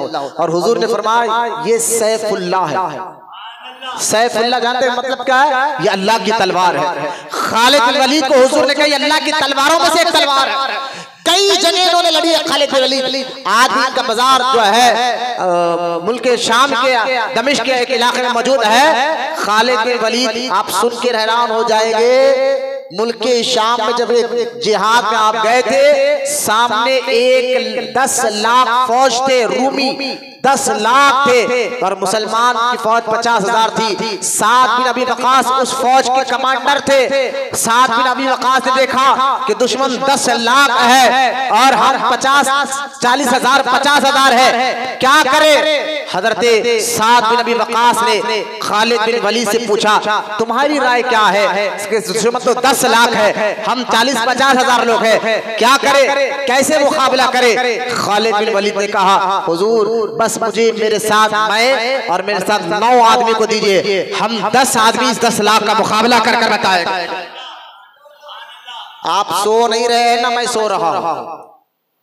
आज माज़अल्लाह फिल्म ड्रामा में सुना देखा होगा कि एक हीरो 20-20 को मार रहा है। वो आप जानते हो एक्टिंग होती है, लेकिन सहाबा जो असल हीरो है कभी की जिंदगी को पढ़े तो आपके दिल में जज्बा कैसे आएगा जो है, फिर खौफ खत्म हो जाएगा, डर खत्म हो जाएगा, मोहब्बत रहेगी तो अल्लाह की और दीन और उसके रसूल की मोहब्बत रहेगी। गौर करे, फिर खालिद बिन वलीद सिर्फ अपने साथ 9 आदमियों को ले जाकर एक सहाबी ने तन्हा 1 लाख से लड़कर बताया। बोलो ना सुभान अल्लाह। क्यों? क्योंकि उनको मौत से डर नहीं था। वो जानते थे मौत तो आना ही है, कभी भी आना है। लिहाजा ऐसी मौत जब दुश्मन से लड़ते लड़ते मिल जाए तो ये तो शहादत वाली मौत है। लेकिन फिर भी देखिए आप 1 लाख लोगों को लेकर, ये था सहाबा का जज्बा। सोचिए फिर मौला अली का कैसा जज्बा था होगा। जंगे खंदक आप जानते जब जंगे बदर का दुश्मन हार गए तो सरकार मदीने मुनव्वरा पर दोबारा हमला करने के लिए अबू सुफियान के साथ कई मुशरिकीन जो है मदीने मुनव्वरा को घेर लिया। जंगे खंदक का ये वाकया जिसमें हजरत मौला अली को एक इलाका दे दिया गया, अली तुम इस इलाके में खड़े रहो, इस इलाके से दुश्मन को अंदर आने मत दो। हजरत अली उस इलाके में खड़े हुए। अच्छा, उस इलाके में इसलिए खड़े हुए मौला अली जहां आप कभी जाइए मदीना मुनव्वरा में कैसे पहाड़ है, कैसा गार किया था, खंदक एक गड़े को कहते हैं, जो मदीना मुनव्वरा के चारों तरफ गड़ा कर सहाबा जो पहरेदार के लिए खड़े हो गए, जो दुश्मन को अंदर आने नहीं देते थे। बोलो ना सुभान अल्लाह। हजरत अली जिस जगह खड़े हुए थे वहां वो इलाके से अगर दुश्मन अंदर आ जाते तो बूढ़े आदमी, औरतें, बच्चियां वहां थे तो उनको बड़ा नुकसान पहुंच सकता था। हजरत अली वहां खड़े हुए थे और एक आदमी मक्के का बहुत मशहूर पहलवान जिसके बारे में मशहूर था कि वो अकेला 1000 पर भारी था, ऐसा पहलवान गार वो गड़ा पार कर आ गया और सामने अली खड़े गए। बोल रहा सुभान अल्लाह। हजरत अली खड़ गए। अब जब हजरत अली को उसने देखा, उसने कहा कि तू मेरे रिश्ते में भतीजा लगता है, तू मेरे खानदान का भी है और एक दूसरी बात तू मेरे शहर का भी है, तू हट जा, मुझे आगे जाने दे, मैं तुझे मारना पसंद नहीं करता। जबकि उसके बारे में, उस पहलवान के बारे में आता है, उसका हाथ और वो जो पहने वाला लिबास था ऐसा महसूस हो रहा था कि सामने हाथी खड़ा हुआ, इतना ताकतवर आदमी और सामने उसकी ताकत ऐसी कि सामने बहुत बड़ा हाथी खड़ा हो, ऐसा पहलवान था वो मक्के का मशहूर, जिसके बारे में सारे मक्के के लोग जानते थे अगर ये एक आदमी खड़ा हो जाए तो 1000 ऊपर भारी हो जाता था। ऐसा आदमी हजरत अली से खड़ा हुआ है, सामने तन्हा अली खड़े हुए, सामने तन्हा हजरत अली खड़े हुए हैं। उसने कहा तू मेरे रिश्ते में भतीजा भी है और जो है मेरे मुल्क का भी, हट जा, मुझे आगे जाने दे, मैं तुझे मानना पसंद नहीं करता। हजरत अली ने फरमाया मैं तुझे मानना पसंद करता हूँ, क्यों? क्योंकि तू अल्लाह का भी दुश्मन है, रसूल का भी दुश्मन है और उसके दीन का भी दुश्मन है। अली ने फरमाया मैं तुझे मानने के लिए तैयार हूँ। जब ये कहा ना उसको बड़ा गुस्सा आया, अच्छा मेरी ताकत के बारे में जानता फिर भी मुझसे लड़ेगा, मेरे पावर के बारे में जानता फिर भी मुझसे लड़ेगा, मैंने तुझसे रहम खाने की बात की लेकिन तू मुझे ऐसा जवाब देता है कि मुझे मारेगा, मुझे कत्ल करेगा। उस शख्स ने एक बार पूरी ताकत के साथ मारा। सोचिए उसकी ताकत का अंदाजा क्या था, पूरी ताकत से मारा। हजरत अली ने अपने जरे से रोका तो जरा कट गया हजरत अली का, जरा कट कर आपके हाथ मुबारक पर जख्म आ तलवार का। जरा सोचिए आप तमाम बैठकर, ये ताकत कैसी थी उनकी दुश्मन की कि लोहे का जरा वो कट गया और अली के बाजू मुबारक पर तलवार का निशान पड़ गया, कट गया, जख्म हो गया है। इतनी ताकत उसने मारा कि लोहे का जरा कट कर अली के जख्म पहुंचा रहा है, लेकिन मौला अली ने फिर भी उस हाथ से उसके वार को रोका। बोला सुभान अल्लाह। और उसके बाद बारी थी मौला अली की और एक हाथ से उसके पेशानी पर, बीच पेशानी पर मौला अली ने अपने असदुल्लाह ने, जिनको सरकार ने फरमाया अली अल्लाह का भी शेर है, उसके रसूल का भी शेर है, और मौला अली ने एक हाथ से जब उसके पेशानी पर मारा तो उसकी खोपड़ी फटी, भेजा बाहर निकल आया था। मैं कह रहा हूं ये पढ़ो आप लोग, आप ये पढ़ो। जिहाद का माना मैंने जुम्मा में बताया है, जो तुमसे लड़ने आए उनसे लड़ो, बिला वजह लड़ने की जरूरत नहीं है। जो तुमसे लड़ने आए उनसे लड़ो, बुज़दिली खत्म करो, अपने अंदर जज्बा पैदा करो। लेकिन आज क्या हो गया है, सोशल मीडिया के बच्चे दीवाने हो गए हैं, रीलों के दीवाने हो गए हैं, या तो वक्त उनका फेसबुक पर मिल जाता है, रील बनाने में चला जाता है, बस वो वायरल होना चाहते हैं और वायरल होने के लिए ऐसे ऐसे रील बनाया जा रहे हैं। फेसबुक पर देखे, इंस्टाग्राम पर देखे, रमजान जैसे मुबारक महीने का तखद्दुस को खुद मुसलमान बर्बाद कर रहे हैं। खुद मुसलमान तो है रमजान जैसे मुबारक महीने का तसद्दुक, जिसके बारे में हुजूर ने फरमाया रमजान क्या है। अगर मेरी उम्मत को यह मालूम हो जाता कि रमजान का मुबारक महीना में क्या है तो अल्लाह से दुआ करती, अल्लाह सारा साल रमजान रहता, सारा साल रमजान रहता। अरे ऐसे मुबारक के महीने में हमें तो मौका का है कि जिहाद के बारे में पढ़े, हमें मौका का है सहाबा की बहादुरी के बारे में पढ़े। हमारे पास टाइम कहाँ है कि हम ऐसे मुकद्दस हस्तियों के बारे में पढ़े। अरे मस्जिद में भी हम आते हैं तो हमारा हाल ये हो गया है, चबूतरों पे हम बैठने तैयार है, रौडियों के साथ बैठने तैयार है, सूदखोरों के साथ बैठने तैयार है, होटलों में बैठने तैयार है, फोनों में सारी रात देखने के लिए बैठने के लिए तैयार है।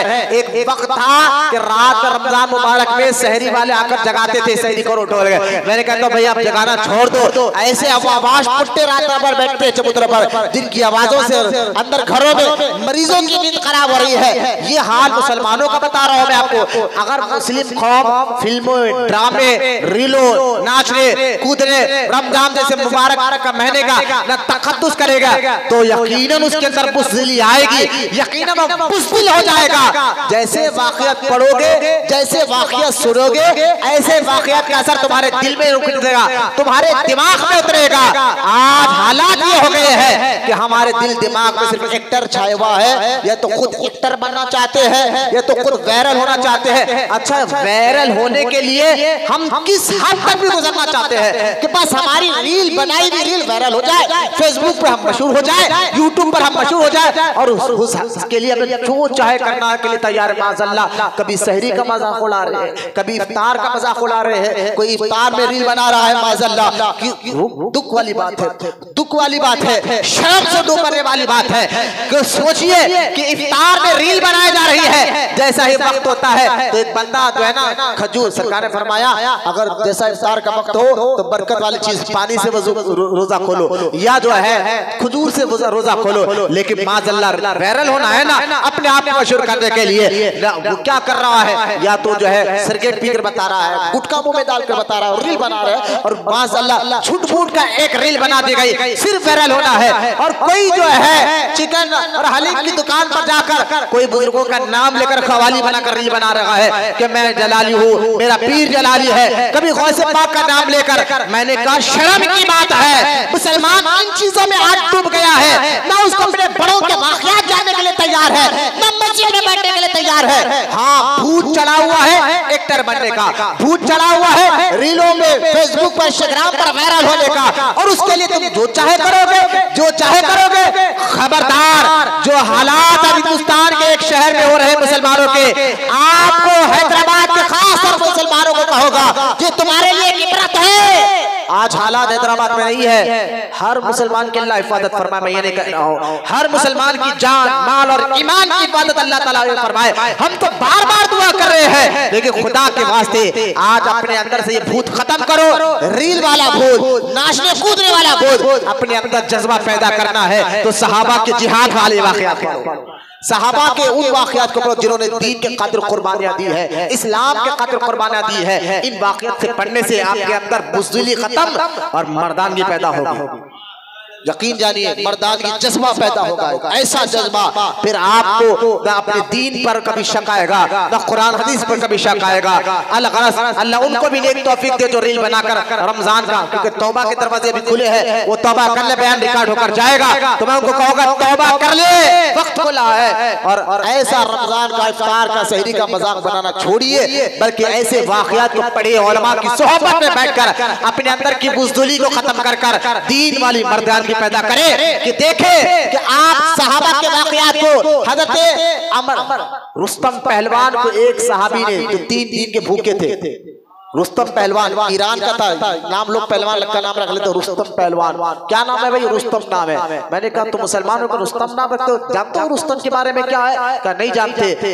यमन में एक इलाका था सबा, वहाँ का यहूदी यानी आतिश फारसी यानी आग की इबादत करने वाला एक शख्स का नाम था रुस्तम पहलवान, जो बड़ा फौज का कमांडर था और जो है बहुत बड़ा पहलवान था। वो एक आदमी कईयों को मार सकता था। उस रुस्तम पहलवान को एक दुबले पतले सहाबी जो 3 दिन के भूखे, बोले सुभान अल्लाह, आप सो नहीं रहे तो बोलिए मेरे मोहब्बत से सुभान अल्लाह।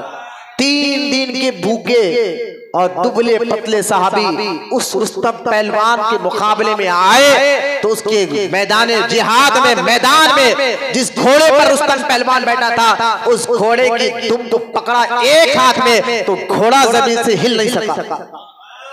जो घोड़े पालते हैं उनको पूछो कि घोड़े में कितना पावर होता है, वो कोई रोक सकता है? एक हाथ में घोड़े को पकड़ कर, दुम को पकड़ कर पूछो घोड़े पालने वालों से, कहा क्या पागलबात कर रहे हो? लेकिन ना, तुम हीरो एक्टरों पर यकीन कर लेते हो, ये बात हकीकत में है।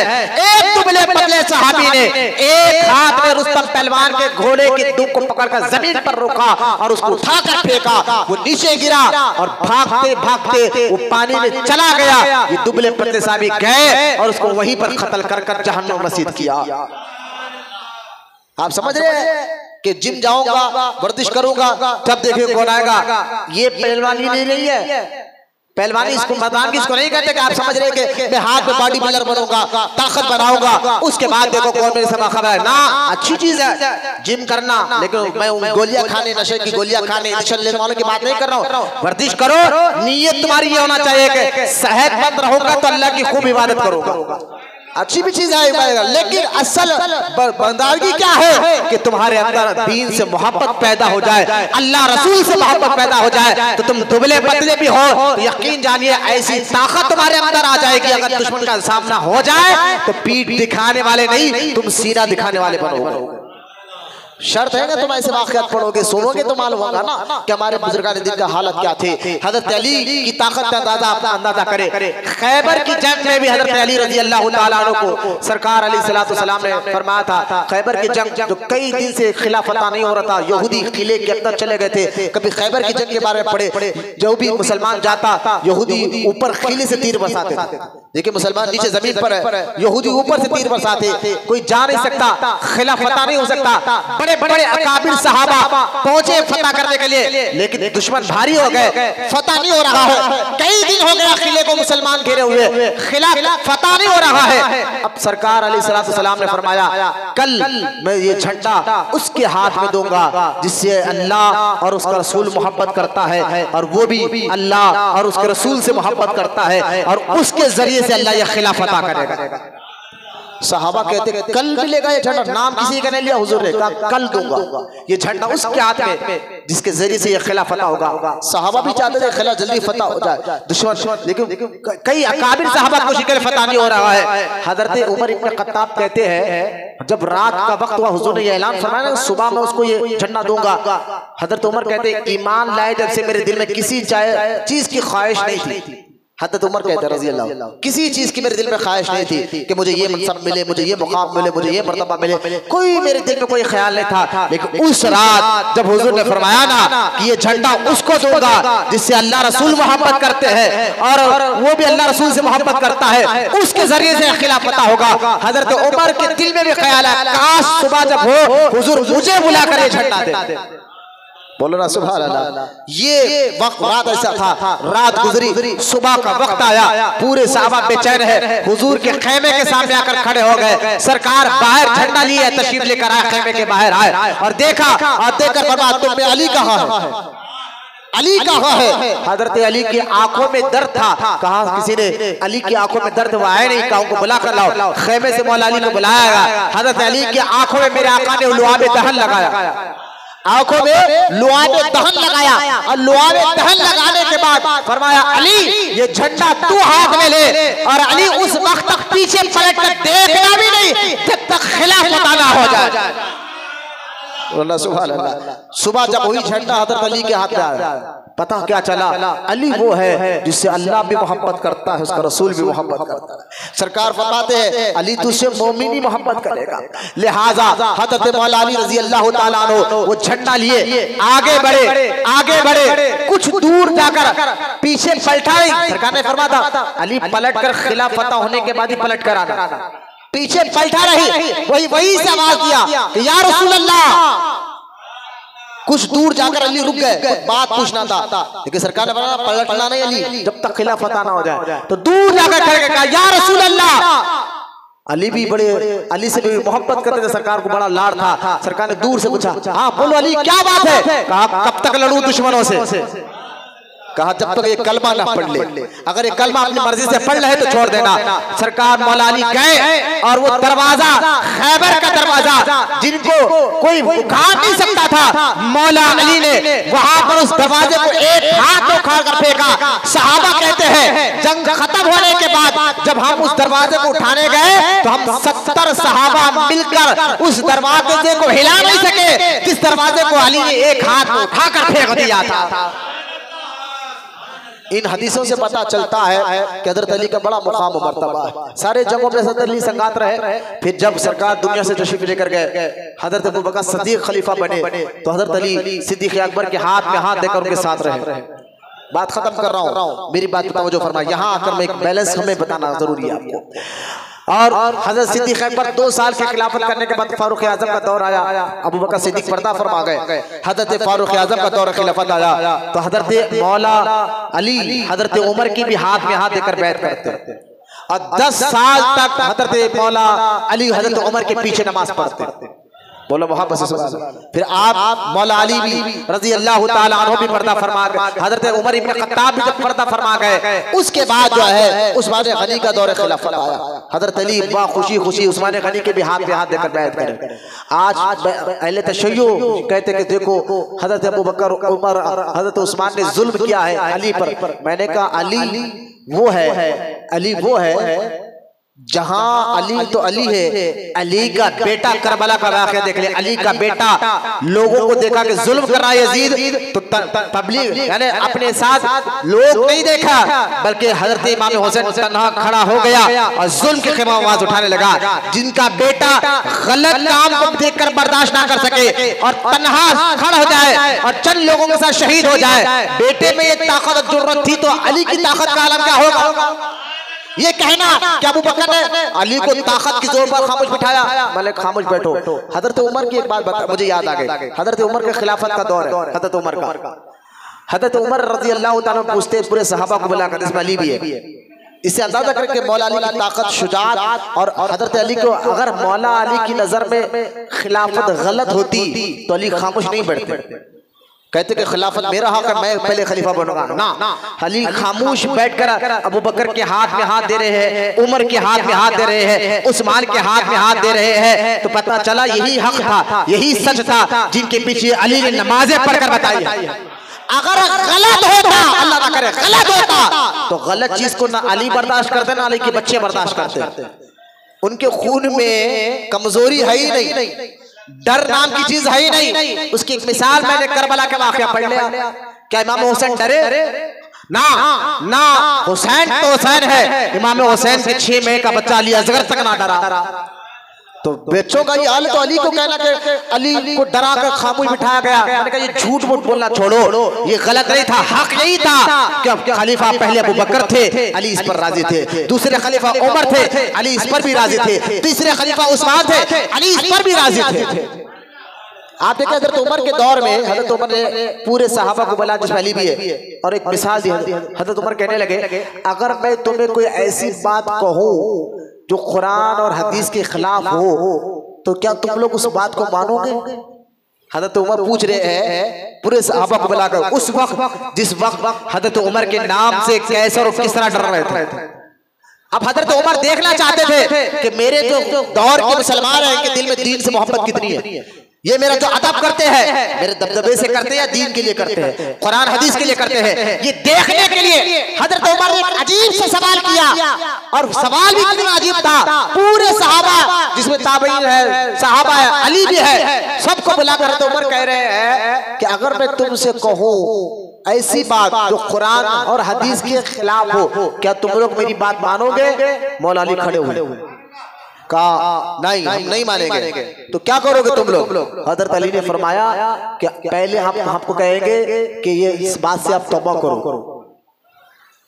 क्या कहा हजरत अली ने? हम पहले कहेंगे उमर इस बात से तौबा करो। एक मिसाल दी हजरत उमर ने, ऐसा कोई काम किया नहीं हजरत उमर ने, एक मिसाल दी। देखना चाहते थे कि मेरे दौर के मुसलमानों में दीन से मोहब्बत कितनी है, शरीयत से मोहब्बत कितनी है। लिहाजा हजरत अली ने कहा कि हम पहले आपको तौबा कराएंगे। हजरत उमर ने कहा अगर मैं तौबा ना करूं और तुम्हें जबरदस्ती करूं ना ये करना होगा तब क्या करोगे? तो हजरत अली ने तलवार निकाल कर कहा फिर ये तलवार फैसला करेंगे आपके और बीच में, लेकिन हम दीन का मजाक बनने नहीं देंगे। बोलो ना सुभान अल्लाह। दीन और कुरान का मजाक बनने नहीं देंगे। उस वक्त उमर तुम्हारे खिलाफ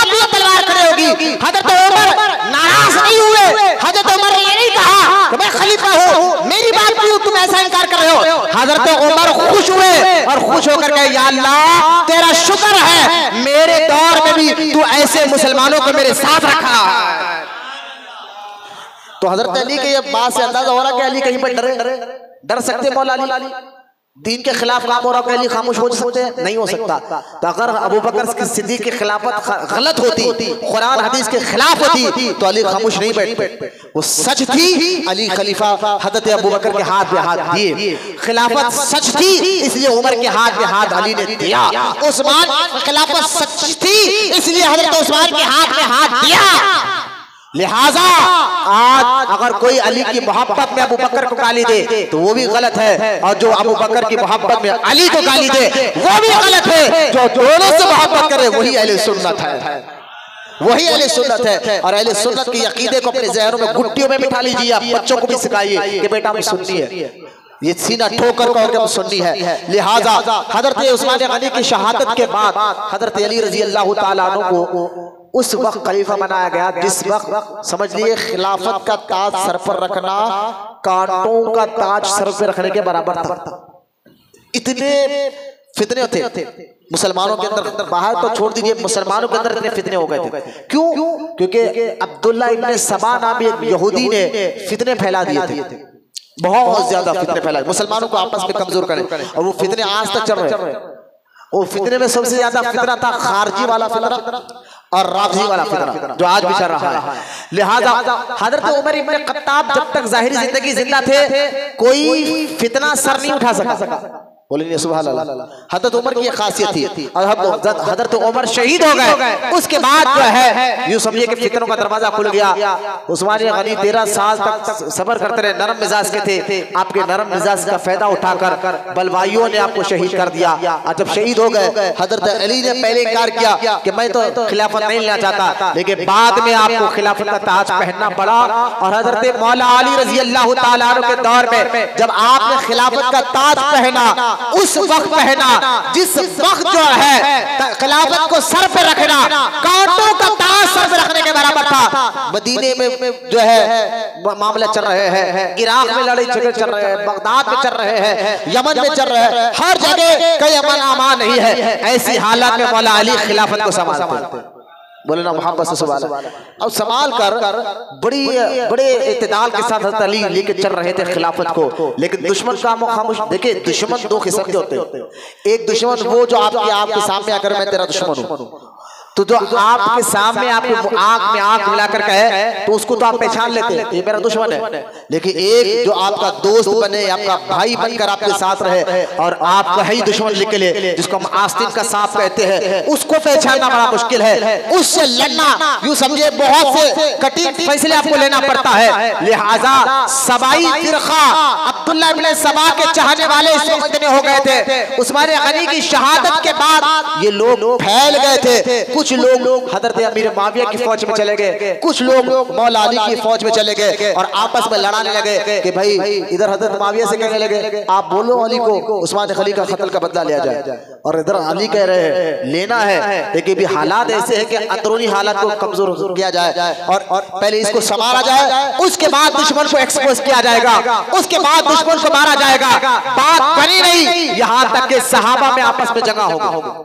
और उस वक्त हमें क्या करना चाहिए? इन आपस में हजरत अली से जंग, बीबी आयशा सिद्दीक़ा रज़ी अल्लाह ताला अन्हा, अबू तलहा रज़ी अल्लाह ताला अन्हु, जुबैर बिन अव्वाम रज़ी अल्लाह ताला अन्हु, पहली जंग ये तीनों सहाबा अम्मा जान और ये दोनों सहाबा और कई बसरा में हुई, और बसरा में आज वो इलाका में थे जंग जमल।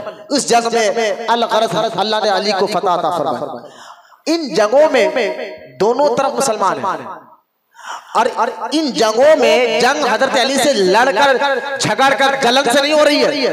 ये भी ज़हन में रखिए आप। हजरत अली के बारे में तमाम सहाबा का ये मानना है कि सहाबा खुद कहते हैं कि हम मुनाफिक की पहचान भी अली के जिक्र से करते थे।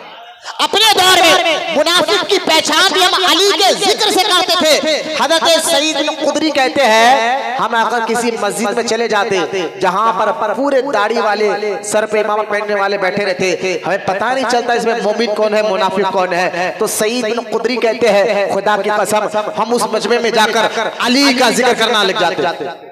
अली का जिक्र करते और चेहरे देखते, अली का जिक्र सुनकर जिसका चेहरा खिल जाता हम समझ जाते कि ये मोमिन है, और जिनका चेहरा उतर जाता हम समझ जाते हैं मुनाफिक है। तो लिहाजा सहाबा के दौर से मोमिन और मुनाफिक का मामला भी चलते हुए आ रहा है हुजूर के दौर मुबारक से। और खुद हुजूर ने फरमाया था, अली तुम्हारा मामला बड़ा अजीब है। बोले हुजूर क्या? कहा तुम्हारा मामला ईसा अलैहिस्सलाम की मिसाल है, उसकी तरह है। बोले क्या हुजूर? फरमाया देखो ईसा अलैहिस्सलाम को मानने वाले ईसाई इतना माने को खुदा का बेटा बना दिया, और यहूदी उनका इतना इनकार करे कि माज़अल्लाह को गालियां देते। तो लिहाजा अली तुम्हारी मिसाल भी ऐसी है, कोई तुम्हें इतनी मोहब्बत करेगा कि तुम्हें नबी से भी अफजल बताएगा, जो आज छोड़ा जिसको हम शिया कहते हैं, और तुम्हें कोई इतना गालियां देगा माज़अल्लाह जो है, तुम्हारा इनकार करेगा, तुम्हारे बारे में अजीब अजीब बातें करेगा। आज इसको हम वहाबी कहते हैं। और फरमाया जो इत्तेदाल वाला होगा वही मोमिन होगा, वो अहले सुन्नत व जमात है जो अली को मुकाम मर्तबे के तहत मानते हैं। अल गरज जंग जबल खत्म हुई, उसके बाद हजरत माविया ने कहा था वहां पर जंग हुई, हजरत अली रजी अल्लाह तआला अन्हु हजरत माविया रजी अल्लाह तआला अन्हु की तरफ जा रहे थे जंग सिफ़ीन में। यहाँ सुनिए, जंग सिफ़ीन में अपनी फौज के साथ जा रहे थे। अब इस फौज में मैं फिर कह रहा हूँ, ये दो आपस में मुसलमानों की जंग थी, इसमें हक पर कौन था? हक पे मौला अली थे। सीधा बैठो बेटे, वो बच्चे को नींद आ रही क्या? मेरी तरफ देखें आप लोग मेरी तरफ देखें, सीधा बैठो बेटा, हाथ पैर हिलाते मत बैठो। बहुत मुबारक जिक्र हो रहा है, इंशाल्लाह ईमान ताज़ा हो जाएगा। आप देखो दोनों तरफ सहाबा थे। आज के दौर में हम किसी को कुछ नहीं बोल सकते, खामोशी इख्तियार करना, ये गौसे आज़म ने फरमाया। हाँ, हक पर कौन थे? मौला अली।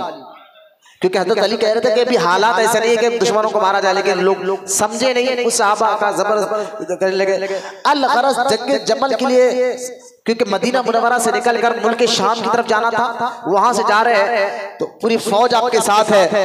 तो एक आज फौजी आपके पास आया हज़रत अली की बारगाह में, आकर कहने लगा अमीर मोमिनीन मसला पैदा हो गया। फरमाया क्या हुआ? कहा हुजूर फौज के पास, हमारे पास जो हमारी फौज है पानी खत्म हो गया, क्या करें? हज़रत मौला अली रजी अल्लाह तआला अन्हु बाबुल इल्म है। सरकार ने फरमाया मैं इल्म का शहर हूं, तो अली उसका दरवाजा है। अब अंदाजा करें, हजरत मौला अली ने फरमाया अच्छा पानी तलाश करने के लिए भी जाओ, दूर दूर तक तलाश किया, कहीं पानी नहीं मिला। फिर फौज आए, कहने लगे अमीर मोमिनीन अगर पानी नहीं मिला ना तो फिर हम तो खत्म हो जाएगा, यानी प्यास इतनी लगी है, कई फौज मर सकती है, जानवर मर सकते, करना क्या है? सामने हजरत अली ने देखा एक कलीसा देखा। कलीसा जानते हो, जिसको आज के दौर में चर्च कहते हैं, ईसाइयों की इबादत गाह। कलीसा देखा हजरत अली ने, कहा उस कलीसे का जो पादरी था, जिसको हम पॉप कहते हैं आज के दौर में, उस पादरी को बुलाकर कहा कि यहाँ पर कहीं पानी है? तो उसने कहा कि यहाँ से कुछ मील जाने के बाद एक तालाब है, वहां आपको जो है पानी मिलेगा। फौजी ने कहा अमीर मोमिनीन वहां तक गए तक कई लोग मर सकते, प्यास इतनी बढ़ती। अब ये भी बड़ी दूर का सफर बता रहा है, इतनी ज्यादा फौज है, गए तक फौज मर जाएगी, करे क्या? अब मौला अली की ताकत, शुजाअत और करामत को देखे हजरत मौला अली ने अपने घोड़े को क़िबले की तरफ किया और फरमाया कुछ देर गाग बंद कर, कहा कि 10 कदम पर जाओ, खोदो, वहां पर एक पत्थर निकलेगा, उस पत्थर को उठाओ, उसके नीचे पानी। बोलो ना सुभान अल्लाह। अब घोड़े के लोग हुजूर के इल्म गैब के बारे में कहते हैं, गैब की बात सिर्फ अल्लाह को मालूम है, नबी को नहीं मालूम है। मैंने कहा ये अली है, अली हुजूर के गुलाम है, वो कहते हैं यहाँ खोदो। आपकी फौज ने खोदा, अच्छा कलीसा का पादरी भी देख रहा है ये क्या हो रहा है, खोदा तो वाकई एक पत्थर निकला। अब हजरत अली ने फरमाया इस पत्थर को निकालो। अब पूरी ताकत लगाई, पूरी फौज ने मिलकर जैसा जैसे ताकत लगाई, लेकिन पत्थर टस से मस नहीं हुआ, निकल नहीं पा रहा, टस से मस नहीं हुआ। जब सहाबा ने लोगों ने कहा अमीर मोमिनीन ये पत्थर हिल नहीं रहा है, हजरत मौला अली घोड़े से नीचे उतरे, कहा हटो बाजू, और आपने दोनों आस्तीन को हटा चढ़ाया और दोनों आस्तीन को चढ़ाकर अपने उंगली को देखा और खींच कर बाहर निकाला, पत्थर निकला, पानी का चश्मा बाहर आया। बोलो ना सुभान अल्लाह। जब पानी का चश्मा बाहर निकला, पूरी फौज ने पिया। वो कलीसे पे ठहर कर पादरी ये मंजर को देख रहा था, सीधा नीचे उतरा, करीब मौला अली के आया, आकर कहने लगा कि आप कोई पैगंबर है? आप कोई नबी है?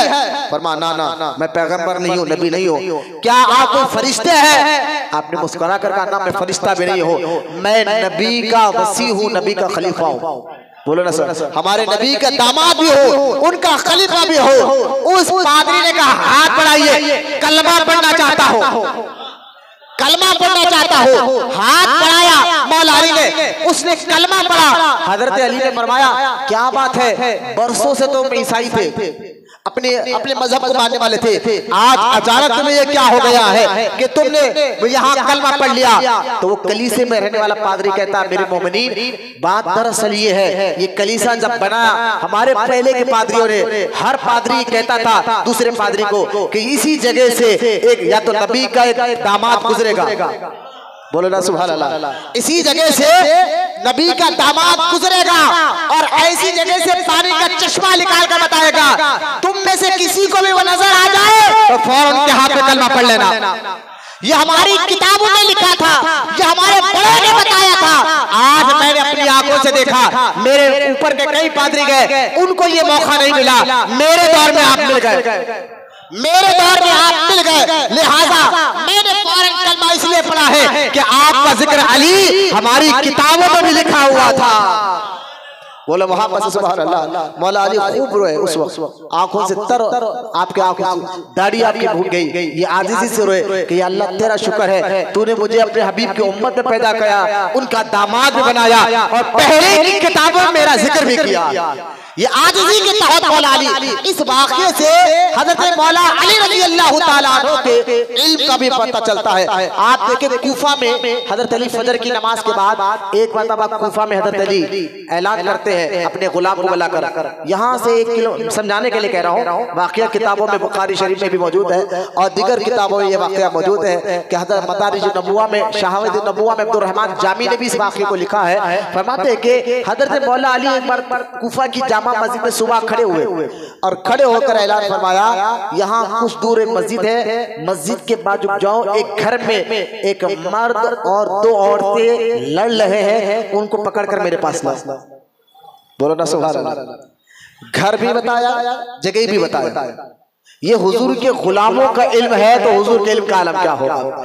लिहाजा हजरत मौला अली रज़ी अल्लाह ताला कहने पर आपके गुलाम गए तो देखा कि जिसके बाद घर है वहां पर लड़ी झगड़े की आवाज आ रही है, उन तीनों को बुलाकर मौला अली की बारगाह में पेश किया गया। हजरत अली ने उस मर्द को उन दोनों औरतों को अपने सामने बिठाया और बिठाकर कहा आप दीगर लोगों से तुम लोग सब जाओ, मुझे इन तीनों से कुछ खास और अकेले में बात करना। अब सब चले गए। अब चले गए, जाने के बाद हजरत अली ने फरमाया तुम लोग किस वजह से लड़ रहे थे, वो वजह तुम खुद बताओगे या मैं बताऊं? बोलते जाइए सुभान अल्लाह। मैं बताऊं कि तुम लोग लड़ क्यों रहे थे? एक एक बात तो आपको गैब का इल्म समझ में आ रहा है, किसको कहते हैं? ये हुजूर के गुलामों का इल्म है। ये कह रहा कि हुजूर को क्या पता है? मैंने कहा तुम किसका कलमा पढ़ते हैं? हमें नहीं, जिस नबी का हम कलमा पढ़ते हैं अल्लाह के बताने से खुद तो जानते ही जानते हैं, अपने गुलामों को भी गैब की बातें बता देते हैं। उन लोगों ने कहा हुजूर आप बताइए हम किस लिए लड़ रहे थे? कहा उस बच्ची से, कहा इस आदमी से तेरा निकाह हुआ? बोले हाँ, लेकिन निकाह जो हुआ जैसे इसने तेरा चेहरा देखा और तेरे इसके दिल में नफरत पैदा हो गई और ये तुझे छोड़ना चाहता है, इसी बात पर झगड़ा हो रहा है। कहा हाँ मीर मोमिन यही बात है, रात में निकाह हुआ, ये मेरे रूम में आ, जैसे मेरा चेहरा देखा कहता मुझे नफरत है तेरे चेहरे से, कहता कि छोड़ मुझे, मैं वजह बताऊं कह रही हूँ। और इस बात पर हमारी बहस हो रही थी, यहाँ तक कि आपका बुलावा आ गया, इसी बात पर लड़ाई हो रही थी। अब हजरत अली ने फरमाया ठीक है मैं बताता हूँ वजह क्या है, लेकिन सुन ऐ खातून, जो मैं कहूंगा इस बात की तू तस्दीक भी करेगी, मानेगी कि तू? कहा अमीरुल मोमिनीन मानोगी, आप बताइए वजह क्या है, क्यों मुझे ये देख कर चिढ़ लगा है? अब हजरत अली उस औरत से कहते, दुल्हन से कहते सुन तू अपने चाचा के बेटे के साथ तू शादी से पहले एक मर्तबा तुझसे गलती हुई और तेरा हमल ठहर गया और बच्चा पैदा हुआ, तो तूने तेरी माँ ने उस बच्चे को ले जाकर एक जंगल में छोड़ दिया। जब पलट कर आ रहे थे तुम लोग, तू और तेरी माँ, तो कुत्तों ने उस बच्चे को खरीद जाकर कतरना चाहा तो तेरी माँ ने पत्थर फेंक कर कुत्तों को काला, उसमें से एक पत्थर उस बच्चे को भी लगा और उस बच्चे का सर फूट गया। और तेरी माँ ने खरीद जाकर एक कपड़ा फाड़कर बच्चे को जो है लिपेट लिया। तू और तेरी माँ वहां उस बच्चे को छोड़कर चले गए। वो औरत हैरान हो गई, अली ये वाकया मैं जानती हूँ और मेरी माँ जानती है और कोई नहीं जानते, ये सारी बातें आपको कैसे पता चल गई? कहा अल्लाह ने मुझे बताया, अल्लाह उसके रसूल की अता से मैं जानता हूँ। हसन जब तू तेरी माँ वहां से चले गई ना, इस बच्चे को कुछ लोगों ने उठाकर अपने घर लेकर गए और वहां पर इसको पाला बड़ा किया। आज ये बच्चा बड़ा होकर कूफा आया, इत्तेफाक से तेरा निकाह इसके साथ हो गया और तेरा निकाह हो गया। लेकिन इस बच्चे का क्योंकि बच्चा नेक था, इसके दिल में अल्लाह ने तेरी मोहब्बत को हराम कर दिया था और लिहाजा तेरे चेहरे को देखकर ये लड़ने लगा कि मुझे नफरत आ रही तेरे चेहरे को देखकर। असल राज ये है, ये तेरा शौहर नहीं है, तेरा बेटा है और अल्लाह ने ये गलत काम से तुम दोनों को भी बचा लिया। लिहाजा ये मौलाए कायनात अलीउल मुर्तजा रज़ी अल्लाह ताला अन्हु के वाक़यात बहुत है, गैब के अगर बताने बैठो आप सोच नहीं सकते। अल्लाह ने हज़रत जुनैद बगदादी गौसे आज़म के दादा पीर कहते हैं, अगर मौला अली को वक्त मिलता ना अपने खिलाफत में, वक्त नहीं मिला, इधर झगड़ा तो उधर कम, इधर झगड़ा तो इधर झगड़ा, बस इसमें 4 साल गुजर गए और यहाँ तक के रमजान मुबारक में आपकी शहादत हो गई। अगर जुनैद बगदादी कहते कि मौला अली को वक्त मिलता ना वक्त मिलता, खुदा की कसम इल्म के ऐसे दरिया बहाते कि आज मुसलमान हैरान हो जाते थे। लेकिन वक्त मिला नहीं क्योंकि सारा वक्त कहीं ना कहीं झगड़े के दूसरे। आप ही के दौर में एक फिरका, आखिरी बात सुनाकर मैं बात खत्म कर रहा हूं, इंशाल्लाह सुन्नत के खड़े होंगे। एक फिरका पैदा हुआ जिसको खारजी कहा जाता है। क्या कहा जाता है? खारजी। वो खारजी फिरका पैदा हुआ आपके दौर में, क्योंकि जब हजरत अली ने हजरत मुआविया से सुलह कर ली, दोनों में सुलह हो गई, लड़ाई खत्म हो गई, तो खारजियों को बड़ा गुस्सा आया। कहा अली तुमने सुलह कर हाकिम क्यों बने? तुम फैसला तुमको होते करने वाले, फैसला करने वाला तो अल्लाह है। कुरान में अल्लाह ताला फरमाता है कि अल्लाह हाकिम है, हाकिम तो अल्लाह है, तुम हाकिम कैसे बन गए? तुम फैसला कैसे बन गए? हजरत मौला अली को गौर से सुने, वो भी कुरान पढ़कर उस दौर का वहाबी अली को फतवा लगा रहा। बात समझिए जरा, हजरत मौला अली को कुरान की आयत पढ़कर कहता अली कुरान में तो अल्लाह कहता है हाकिम अल्लाह है, फैसला करने वाला अल्लाह है, आप कैसे फैसला कर सकते हैं? लिहाजा आपने फैसला कर शिर्क कर दिया और शिर्क कर दिया, लिहाजा तौबा करें वरना हम आपसे लड़ेंगे। हजरत अली को कुरान पढ़कर शिर्क का फतवा लगाया। वो अली जिनके बारे में हुजूर ने फरमाया अली की मोहब्बत ईमान की पहचान है, बोलते रहे सुभान। वो अली जिनके बारे में हुजूर ने फरमाया अली को देखना इबादत है, वो अली जिसके बारे में हुजूर ने फरमाया कि अली दुनिया आखिरत में मेरा भाई है, वो अली जिनके बारे में हुजूर ने फरमाया अली तुझसे मोहब्बत मोमिन ही करेगा, मुनाफिक के दिल में तेरी मोहब्बत आ ही नहीं सकती है। वो अली जिनके बारे में हुजूर ने फरमाया अली मेरे यहाँ तेरा मुकाम ऐसा है जैसा मूसा के यहाँ मुकाम हारून का था, फर्क इतना है हारून नबी थे, मेरे बाद कोई नबी नहीं है। लिहाजा ऐसा मुकाम मर्तबा मौला अली का है। और यहाँ तक हुजूर ने फरमाया अली से जिसने मोहब्बत की उसने मुझसे मोहब्बत की, जिसने मुझसे मोहब्बत की उसने अल्लाह से मोहब्बत की, और जिसने अल्लाह से मोहब्बत की अल्लाह उसको जन्नत में दाखिल फरमाता है। वो अली जिसके बारे में हुजूर ने फरमाया अली और कुरान दोनों क़यामत तक साथ रहेंगे। बोलो ना सुभान अल्लाह। अली और कुरान, सीधा बैठो, सीधा बैठो। अली और कुरान दोनों साथ रहेंगे। वो मौला अली, उनके बारे में उस दौर का खारजी, उस दौर का वहाबी कुरान पढ़कर कहता अली तुम मुशरिक हो गए। तो आज भी वहाबी कहते ना दरगाह को जा रहे तुम शिरक हो गया, या गौस अल मदद का तुमने शिरक कर दिया। तो कुरान पढ़ के ही बोलते वो लोग, तो बच्चे परेशान हो जाते, अरे कुरान पढ़कर बोल रहा मौलाना शिरक है, कहते ना। मैंने कहा कुरान पढ़कर अली को भी फतवा लगाया गया। तो मौला अली को ये बात कहेगी ना तो मौला अली मुस्कुराए, आयत तो सही पढ़ लगा है, माना गलत कर रहा है। बोलो ना सुभान अल्लाह। आयत तो सही पढ़ लगा है, माना गलत कर रहा है। आज देख ले वहाबी वही 1300 साल से आज का वहाबी वही आयत तो पढ़ते हैं, माना आपको गलत बताते। जो आयतें बुतों के हक में उतरी है वो आयत बुजुर्गों के हक में बताते हैं। लिहाजा ऐसे वहाबियों के बातों में मात आए। हजरत अली मुस्कुरा कर फरमा दे, ये जो हाकिम है कुरान में अल्लाह कहता है हकीकी हाकिम तो अल्लाह ही है, लेकिन अल्लाह ताला ने जरिए बनाए। कुछ बादशाह होते, कुरान में अल्लाह फरमाता है अलैहि सल्लल्लाहु बि अहकमल हाकिमीन। सूरह 3 में क्या कहता है? अलैहि सल्लल्लाहु, अल्लाह हाकिमों का भी हाकिम है। मतलब क्या है? कुछ बादशाह होते हैं दुनिया में जिनके जरिए से अल्लाह फैसला लेता है, इसमें कोई शिर्क नहीं है, लेकिन वो नहीं माने, अली से जंग के लिए तैयार हो गए। यहाँ तक कि मौला अली के साथ हर वक्त हजरत अली के साथ रहने वाले गुलाम वो कहने लगे मैं सबसे लड़ा, हर वक्त ये कहता था अली हक पर है, अली साथ है, अली के साथ ही रहता था। लेकिन जब इन खारजियों से लड़ने की बारी आई मेरे दिल में भी शक पैदा हो गया। वो गुलाम कहता अली का मेरे दिल में शक पैदा हो गया। क्यों? कि जिससे लड़ने हम जा रहे थे अली के साथ, उस सामने वाले चेहरे पे उनके दाढ़ियां थी, उनमें हाफिज कुरान थे, सर पर इमामे थे, पेशाने पर नमाज के घट्टे थे। अब वो शख्स कहता है हर जंग में तो अली के साथ था, यहाँ पर आकर मुझे शक होने लगा किसके साथ जाऊं, किसको मारूं? यहाँ अली है और वहां पर भी दाढ़ी वाले, समझ रहे आप, हर दाढ़ी वाले सर पे इमामा पहनने वाले, लिहाजा क्या करूं ये सोचते हुए सामने तलवार ऐसा जमीन पे गाड़ कर सर लगा कर ये बैठे, करूं क्या अल्लाह तू ही अब रास्ता बता, अब मेरे समझ में नहीं आ रहा है। इतने में एक गुलाम अली का आया, कहने का अली वो लोग जो आपसे लड़ने आए नहरवान, ईरान का इलाका है नहरवान, उस इलाके में एक तालाब है, वो तालाब पार कर कर इधर आ गए। हजरत अली ने फरमाया ना ये हो नहीं सकता, बोलो ना सुभान अल्लाह। नहरवान का तालाब वो पार नहीं करे, वो उसी तालाब उस तरफ है। दूसरा गुलाम उतने में आया, कहने लगा अली मैंने अपनी आंखों से देखा, सुनो खास बच्चे मैं एक बात बताना चाहता हूँ। दूसरा गुलाम अगर अली मैंने अपनी आंखों से देखा वो लोग, वो खारजी लोग नहरान का तालाब पार कर कर इधर आ गए हैं। हजरत अली रजी अल्लाह ना ये हो नहीं सकता, बोलो ना सुभान अल्लाह। अब तीसरा गुलाम अगर अली हमने देखा है तालाब पार कर लिए है।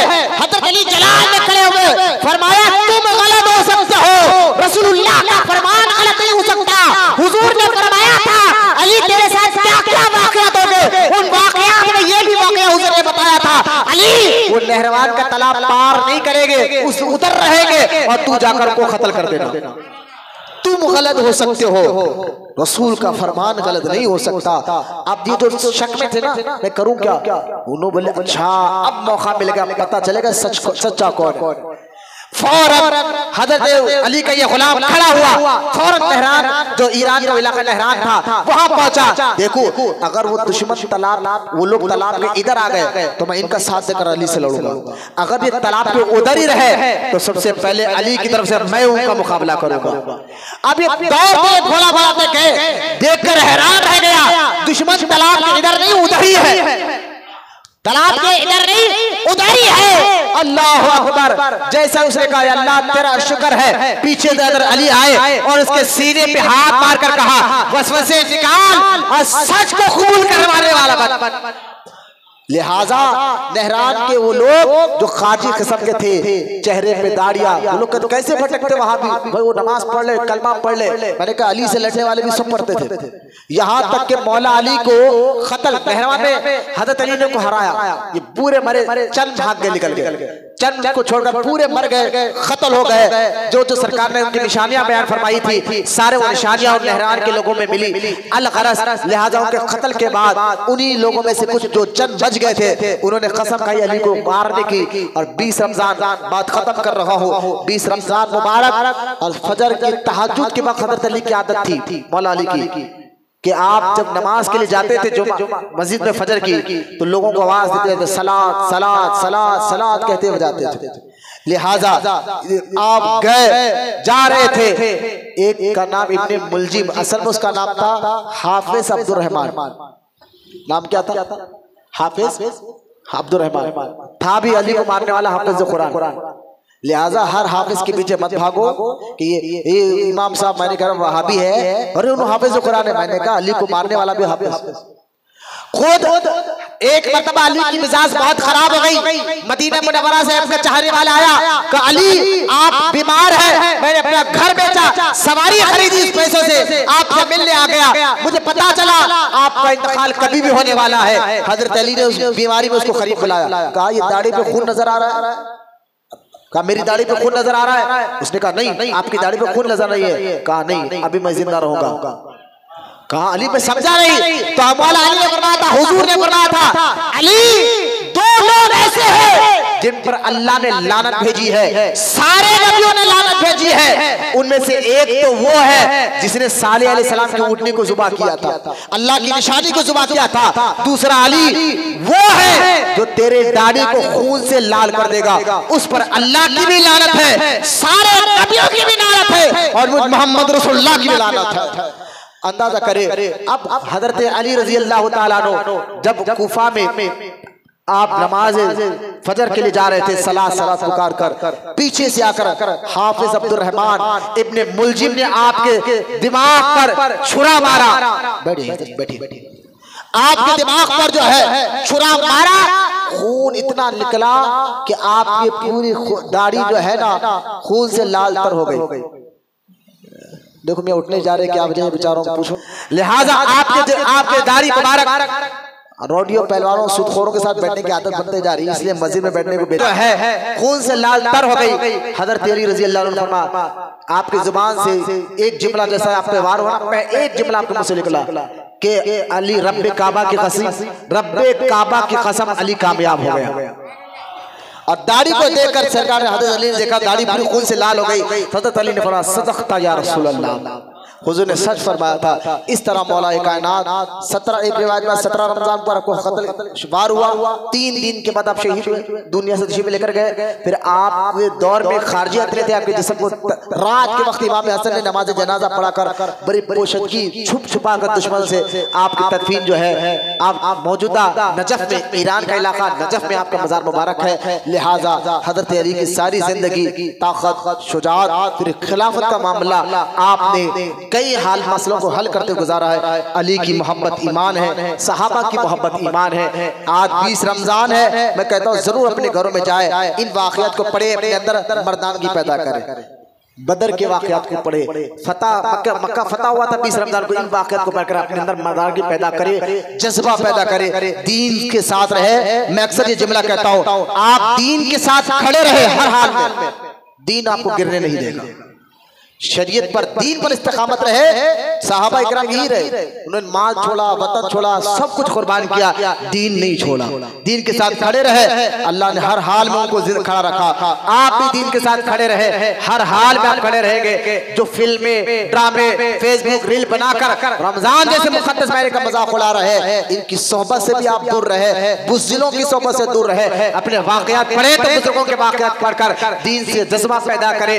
दीन का जज्बा हमारे अंदर है, लेकिन गौर शऊर के साथ पैदा होना जरूरी है, तभी आज के हालात सुधर सकते हैं, तभी इन जालिमों का खौफ खत्म हो सकता है। दीन के साथ मजबूत खड़े रहो, अल्लाह की मदद आज भी ऐसी आ सकती है जैसा बदर के वक्त फरिश्तों को अल्लाह ने भेजा था, क्योंकि उन्होंने अल्लाह पर ऐसा यकीन पैदा किया था, ऐसा रखा था। आप भी रखे। अल्लाह की बारगाह में दुआ है अल्लाह तमाम को कहने सुनने से ज्यादा अमल की तौफीक अता फरमाए। वमा अलैना इल्लल बलाग वल्हम्दुलिल्लाहि रब्बिल आलमीन।